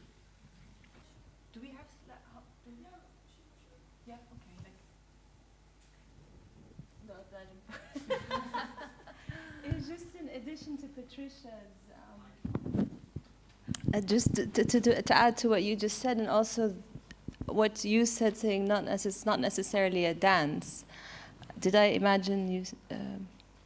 So Patricia called it's navigation as its destination, but it's not destination. And I just want to say actually the importance that also we are, sometimes you are for me, there's a navigation out of despair. And which is directionless. And there's so many presentations that have to do with direction as you navigate. You're pointing to, you're looking for, leading to. And I think there's a whole other space of navigating directionlessly. To the point, obviously, of some kind of realization which might lead to some kind of moment of a political consciousness. Of grasping something. It's closed now. Okay. Yeah. So maybe Ramon has still, yes. Can we not take one question of Ramon? Okay. Thank you. To the sonic substance would be great to hear. But hi, thank you for the wide range of presentations and really appreciate the interventions. I guess I just have two questions. One has to do with the commitment to existing spatial temporal dynamics to investigate the possibility for those same dynamics. I guess what I mean is you mentioned this sort of capsized boats. I guess the first one's for Charles. Is in a way your project nihilistic? And the reason why I ask that is because the drowned Syrian body only comes into reality in your research at the intersection of the hypocrisy of national border. So in solving the hypocrisy of national border, that body gets erased from anything because it's not considered other than in the context of the existing grid of spatiality, right? So it's not an atrocity until it actually encounters the hypocrisy that was already set forth. Those were the conditions that necessitated the boats being there in the first place, right? So I'm just curious on what you're solving, right? And in that sense, it becomes a temporality that extends beyond. So basically, the events that you're investigating had already happened in history and they will happen again. So going back to the site of atrocity, what does that actually do other than reveal the same processes that are necessitated for the event to happen? Does that make sense? And then the other question is basically for Maîté, is it? Thank you for that intervention. So I kind of want to sort of think about I thought it was really interesting how you use Butler to sort of dislodge that idea of space and time, but still keep that durability of existence there. And I'm just wondering if you could speak a bit more about your method and and these sort of, the existing materiality that you're drawing from, but also, maybe it's just an insight into the difficulty or maybe seamlessness of detaching yourself from space and time and not making that commitment to power. So it's kind of a mapping or a kind of coming together of different influences. And so obviously Butler is a big one. And there's also the Drexia, this continent that is underwater, that was founded by the descendant of slaves that kind of mutated and that were thrown off ships, and then built this civilization like the Black Atlantis. So there's this, and so there's those different kind of concepts or places that I want to put in dialogues and to make shifts and to kind of find a way of fluidity to move between those things and to put them also on separate grounds and put them in loops, so to refer to the music practices, so to have different tracks basically that could be concepts or musicians or theories, and to find a way to shift from those tracks using the loops. And so to create maybe like some bubbles that are that are in time but outside of time, and that you can also access through the mix of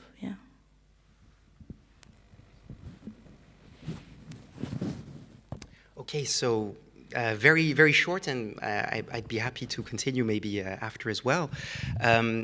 Just, to say that first, the perspective of the autonomy of migration has been very important for both myself and Lorenzo. And within this perspective, movement is first, right? Freedom of movement is first, and states and capital constantly seek to constrain, channel that movement, which migrants evade, forcing states in turn to shift. But this is a constant hand-to-hand struggle somehow between mobility, freedom, capital, and the logic of states. And within that, what we try to do through strategic litigation is very modestly to try to contest that violence. It's one tool amongst many others. And even when legal cases are won, clearly they're not ending border violence. They're causing it to shift. In fact, the practice of refoulement by proxy, right, that Italy is operating through the Libyan Coast Guards, in a sense, is Italy adapting to the 2012 judgment of the European Court of Human Rights that considered that Italy bringing back intercepted migrants to Libya on its own boats was enacting refoulement, right? So, Italy basically took the European Court's judgment and used it as kind of a manual for its next practice, right? But it's a hand-to-hand struggle. And second, what we try to do is create tools for solidarity movements to support unauthorized mobility, so independently of reconstructing cases. And these things are how should I say, I wouldn't want them to position them in a completely dichotomic way or binary way, in the sense that strategic litigation, for example, even outside of the judgment, it had effect in the practices of actors at sea. And conversely, the work of the alarm phone is also, that direct support is also enabling the documentation of cases towards strategic litigation. Yeah. Keep it. Thank you very much indeed, Maîté, Oraib, Charles, everyone here in the room. This is the end of panel 3. And I think, do we do a very short break, or how is this? Pardon me? Kai is introducing immediately now. We go like smoothly over to the last moment of the 2 days conference, Navigation Beyond Vision. So I am happy to hand over the microphone to Kai to introduce Kojo. Thank you very much. Thank you.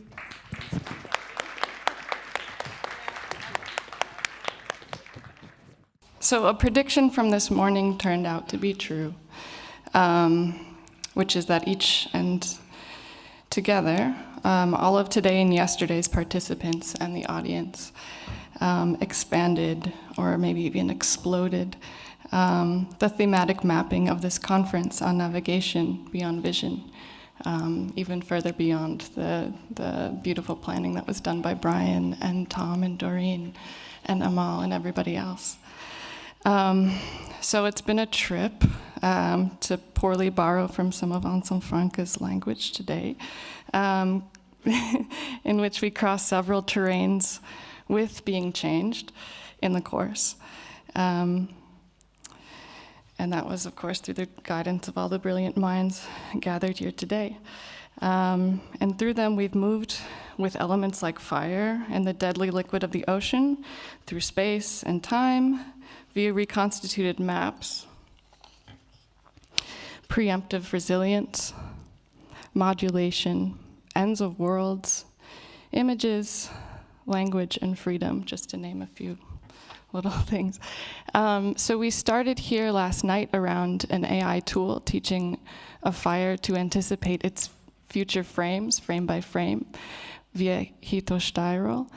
And we ended up being transformationally guided through overlapping realms of sound and music, overlapping Afrofuturist literature by Maîté Chénière, aka Mighty, who led us through looping, which Mighty illuminated generated unmaps. Looping generates unmapped routes of escape. So thank you, Mighty, again for bringing our collective heartbeats to a BPM that opened a door to this universe where, again to quote you, there are landmines on the airwaves. So big thanks are also due to key persons who provided and maintained the conditions for these navigations through navigation we've all experienced. To begin with, please quickly join me in thanking Dunya Salan and the whole HKV crew, including Klaus, Tassos, Fred, and Adrian, and also Sebastian Bodirski for filming. So if we can just give them a round of applause. Thank you so much.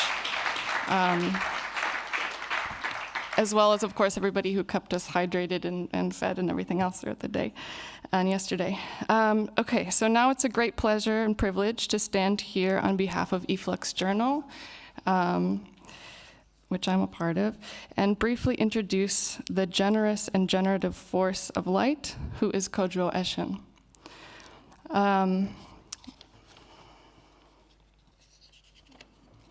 I was gonna read something from a text that you wrote 5 years ago, but I'm gonna just say just a couple of things. Can I? Is it okay? First, and this is definitely necessary, but first is just a recognition that I'm standing here in place of Julieta Aranda, of course, who's a co-editor of e-flux Journal, who relays her profuse apologies that she's not able to be here tonight in body to introduce Kojo in person, which she intended to do. Nonetheless, it's great to be here, if nothing else, to report the fact that Kojo has, in the course of this conference, used up the ink of at least 4 pens. So he says, and I totally believe it, in his profuse, insightful, and possibly even world-making notes, world-creating notes on these 13 or so presentations. At this point, I'll just quickly read your formal bio. That's probably not necessary. You guys can read it. Okay, so quickly, Kojo's pen, Kojo's notes, thinking, and writing, each and together constitute tools of navigation. And Kojo, both in his solo work and collective work, for example, of course, as with the Autolith group with Angelica Sagar, has opened up modes of navigation through music, filmic worlds, of course, very much including that of Harun Farocki's, not to mention contemporary art, theory, philosophy, science fiction, and the list goes richly and deeply on. Okay. Okay, please join me in welcoming Kojo Eshin to conclude the conference. Thank you. Wherever you're comfortable.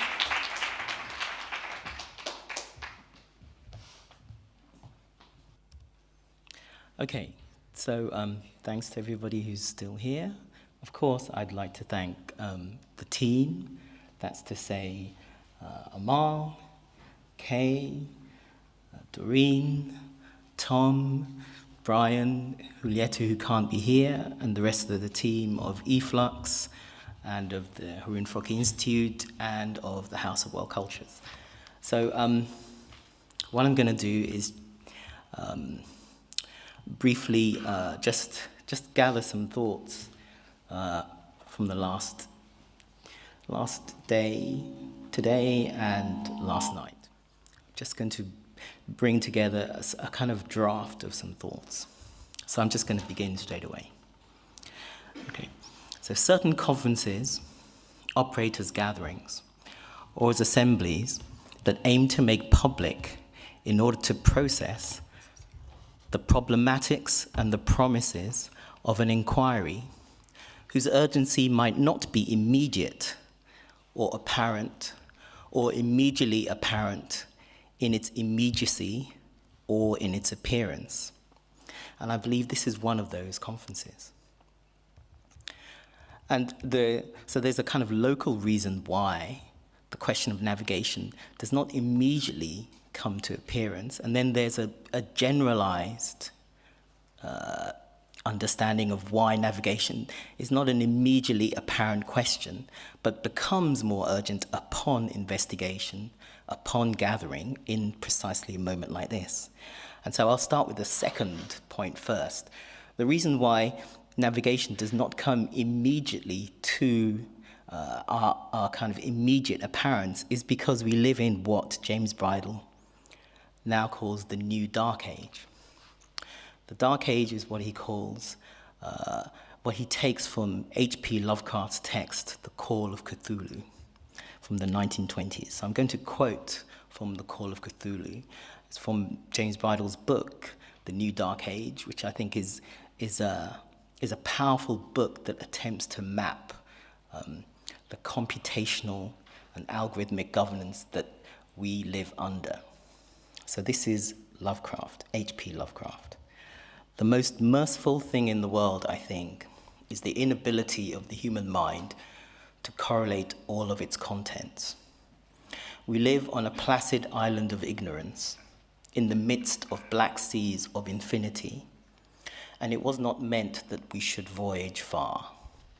The sciences, each straining in its own direction, have hitherto harmed us little.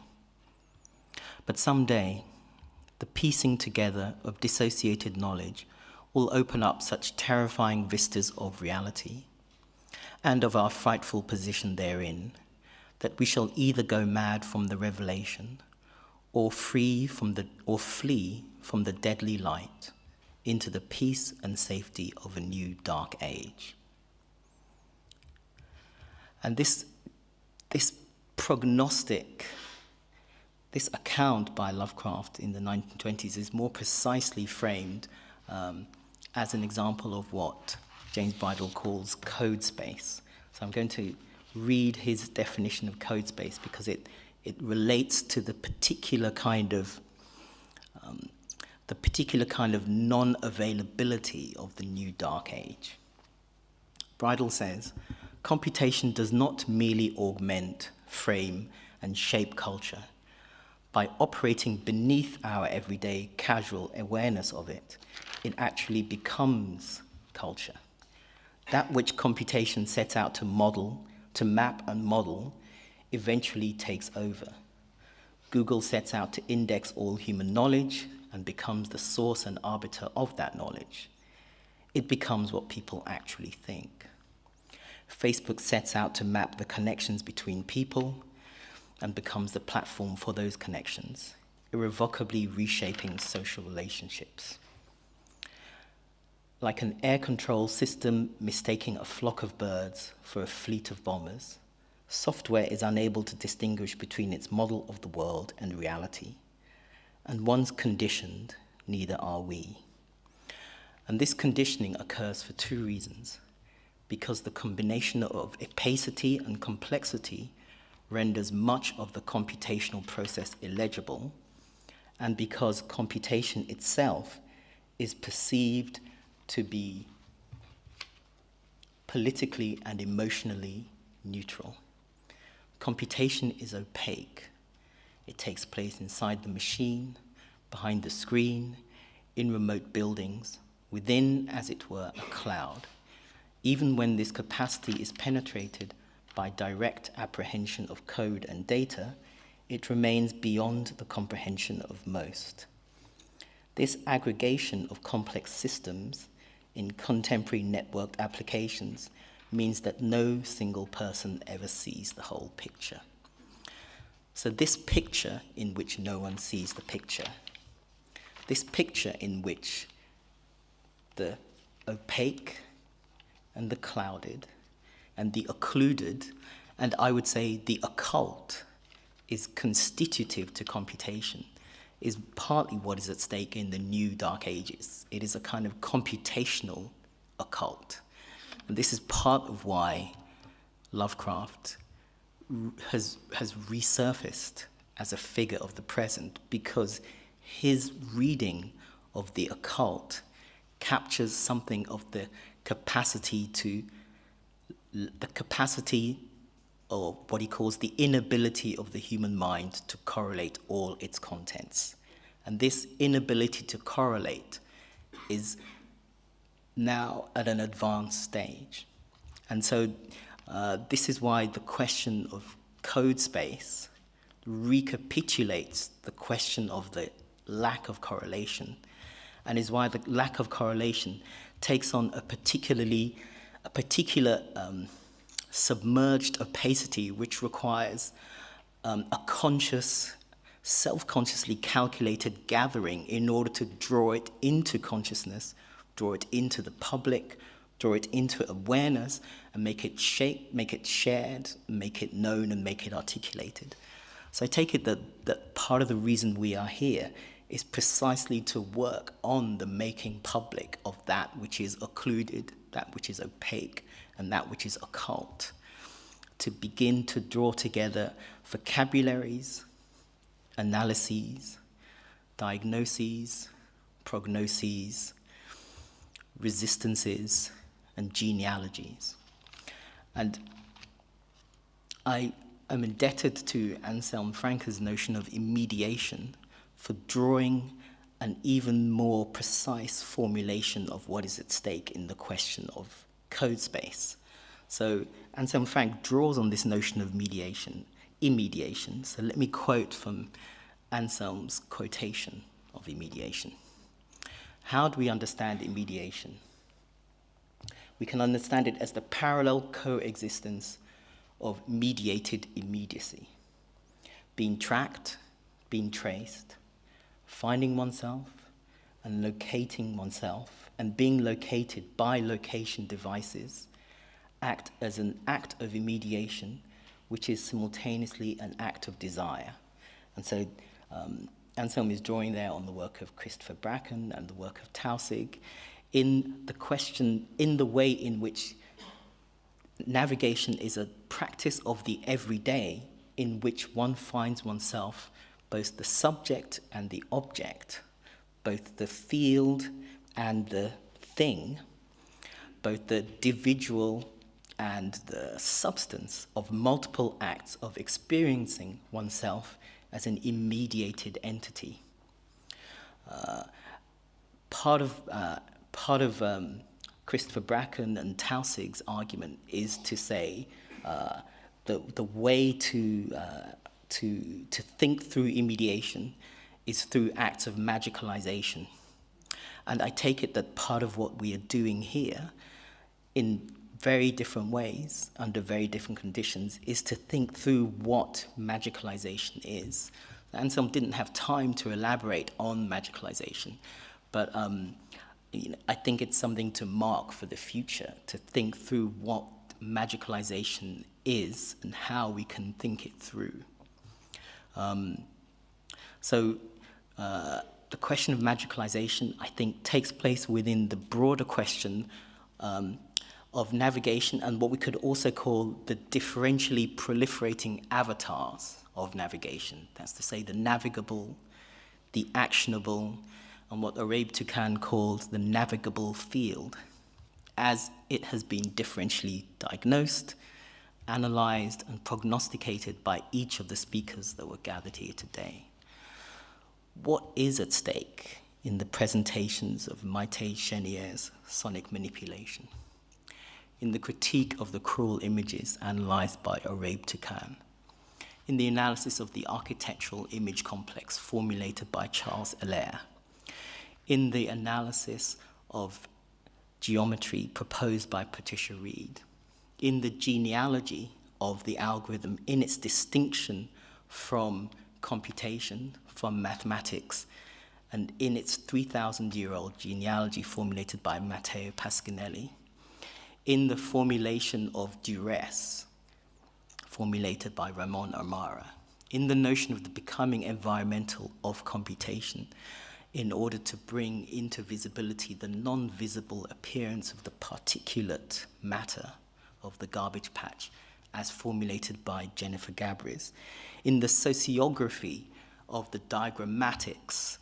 of the mapoids and the cartoids of Boris Rodionov, formulated by Nikolai Smirnov, in the formulation of geontopower, formulated via Povinelli and reconfigured by Marian Silva, in the formulation of the cartography of the terra aqueous necropolitical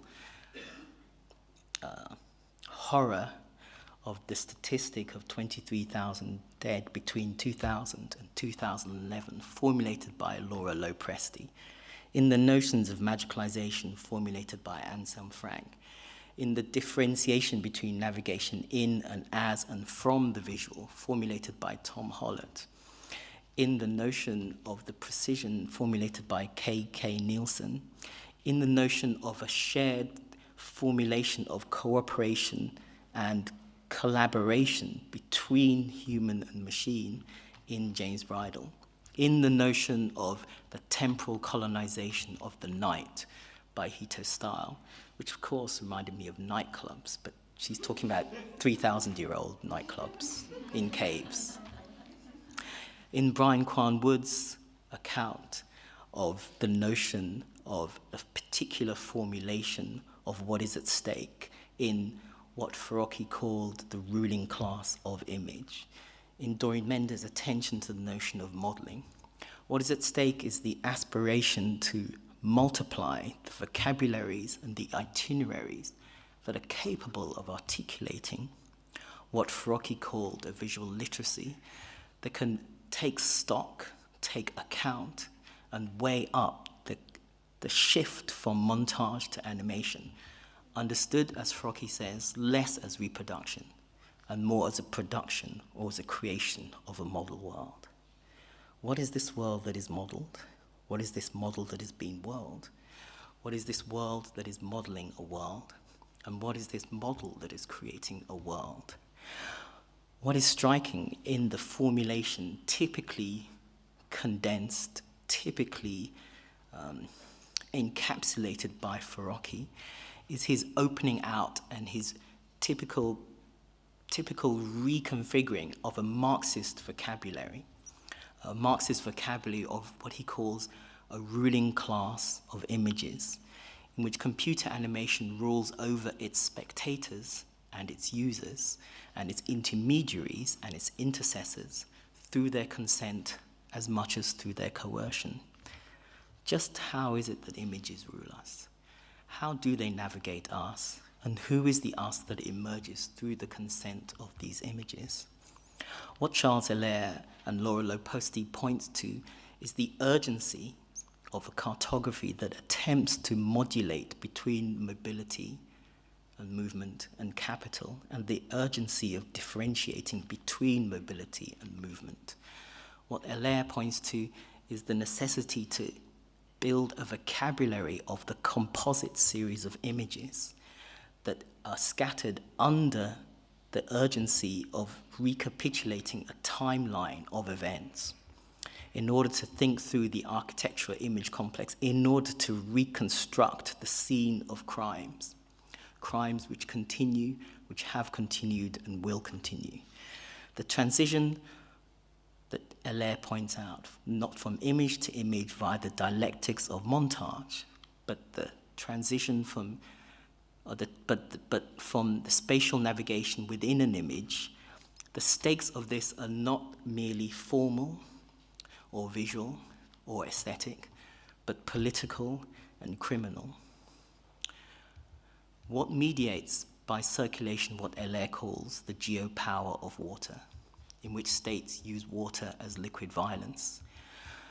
What James Bridle calls automation bias, which might be better called automation consent or automation hegemony, what Farocki developed in the cycle of videos known as Parallel in 2014, questions that can already be located, as Jennifer Gabry suggested, in earlier films such as Images of the World and The Inscription of War, in which the fixed camera perspective on a wave machine acts as a means for analyzing the relation between environment, technology, and what Farocki called the binding of thought. What these questions present and challenge and bring us face to face with is the necessity to draw upon an intensive accounting for not so much the answering of these questions, but the posing of these questions in their strongest possible form. And so my role is only to replay moments from these presentations, to extract and to highlight certain questions that have appeared throughout today and last night. One way of doing this would be to grasp the operation that was analyzed by Patricia Reed, in which, as Reed states, one is grasped, or one could say abducted, by the concepts posed by the questions asked. What is at stake is developing a vocabulary for articulating, prognosticating, and analyzing the everyday practice of navigation as that form of power, as that regime of images that can transform our self-understanding. Patricia Reed poses the following questions, among many questions that have been playing on my mind. What is navigation? How can it be understood? What does it entail? If navigation entails the mediation between intention and the unknown, between the movement of inclination and the construction of points of orientation, then how can navigation be understood at and for a planetary scale? To put this another way, how does the abstract concept of planetary scale work back on us?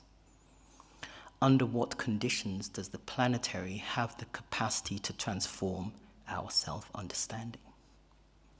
How can we narrate the consequences of this shift in meaningful ways? To navigate the world today in its complexity, Patricia Reed tells us, presupposes the work of making navigable. And this presupposes in its turn not only the practice of location, the practice of situatedness, but the posing of the question of the constitution of location at the planetary scale, which in its turn is a matter of asking how and where location is located, and which is a matter of posing the question of the spatial ramification of what Reed characterizes as the extra-local. How is the extra-local to be understood? This is part of what Reed calls making claims on navigation as a political act. Such a claim could be understood as a matter of participating in what Robin Mackay, in his analysis of Reza Negrestani's Intelligence and Spirit, calls philosophy understood as, quote, a program of constructing an outside view of ourselves. Philosophy as a program of constructing an outside view of ourselves, of understanding how changes in our self-conception necessarily lead to the transformation of our collective modes of acting, of understanding the ways in which philosophy, and by philosophy here, we could extend that to aesthetics, to all kinds of practices, of understanding the ways in which philosophy can be understood as already a program for artificialization, as a program for artificializing ourselves. What is critical is that this decentering of the human works back on us. In fact, one of the stakes of our contemporary neo-fascist moment is precisely this, the decentering of the human, and the stakes in that and of that. And what is useful in this notion of the decentering of the human as a contemporary conjuncture is to follow, or to at least draw on, the implications of Matteo Pasquinelli's account following the historian Jean-Luc Haber, which draws open for us the 3,000-year-old genealogy of the algorithm, in which the continual differentiations between algorithm understood as ritual, in this case the ancient Hindu ritual of Agrikayana, in which algorithms understood prior to computation and prior to mathematics, allows us to situate capitalism's dream of machine learning as the automation of perception, the industrialization of vision, and the aspiration of a space that computes itself, the aspiration of capitalism's utopia of the space that produces its own map of its own navigation. Capitalism's dream of a map that navigates itself, of an algorithm that produces itself, is opened and reframed by Nikolai Smirnov's account of Rodomov's geographic cartoids or maploids, which suggest a diagrammatics that attempt to account not so much for Rodomov's biography, but as what C.L.R. James called a sociography. That's to say, biography in the mode of a sociography that undoes the figuration of a portrait. There were strange moments of laughter when Nikolai presented Rodomov's amazing diagrammatic structures in which he mapped the season of his life. I wonder why that was. The laughter always reveals, I think, a certain discomfort. I think, for myself, at those moments of laughter, laughter reveals decentering in action. Rodomov's practice is an aesthetics of decentering in which the diagrammatics itself subjects biography to the artificializing and abstraction of the diagram. And this moment of decentering, I suggest, creates a certain defensive response, which can be called laughter. What is critical, then, is a battle for decentredness that is at stake in the turbulence engendered by the advent of what Reid calls the extra-local. I focused on Reid because Reid explicitly posed the ongoing stakes of navigation, not so much or not only or as well as a question of the visible or of the image, as a question of abstraction which nonetheless entails extremely concrete effects, consequences, implications, and ramifications. These implications and ramifications can be heard in the narratives shared throughout the last day and night. And here I want to replay the narrative narrated by Ramon Amara and to replay the laughter, the peculiarly defensive laughter that greeted Amara's account. Amara asked the question, what are the mechanisms of machine learning already at work within everyday life? And this question already complicates the question of the frame that was posed by the organizers. The question was this: if navigation puts pressure on the static frame of a photographic or cinematic image, then how are our concepts of political action, visual literacy, and collective intervention also pressured to surpass or perform model worlds? Or rather, we could say that Ramon Amara's question provided entry into a question posed by the organizers.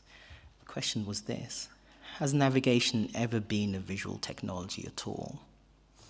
Or has it always compounded cosmological, mathematical, and sensorial orders of magnitude into aggregate spatial orders that surpass the visual entirely. And this question of aggregation is part of what's at stake in Ramon's narration. When he narrated what he shared for us was a kind of a sociographical reading of his mother's household in which, and I quote, everything is preempted, and this preemption is based on duress. And there was, in this preemption and in this duress, Amara argues, already a code in which multiple levels of necessity obliged his mother to move the celebration of his birthday. What this movement allowed the young Amara to do was to become attached to the effort that was at work in celebration, not in the date of the specific birth, not in biography, but in the work of sociography attending to the displacement of biography and the attempt to narrate that subsequently as an exemplary moment in which the displacement is informed by duress but is not reducible to oppression. How does duress form a community that is not reducible to duress? How does community build itself through the construction of tools that navigate duress as a particular form of duration that is systemic in its oppression, that is environmental in its oppression, that is structural in its infrastructural pressure? Now, what draws us towards this complexification is the way in which Amara's comment allows us to reread Hito's question. How does one navigate time? And this question allows us to rehear Maîté Chénière's mix. We can navigate time through the aesthetic practice of the sonotemporal manipulation, through what Sun Ra calls mass teleportation, through what he calls transmolecularization. Thank you.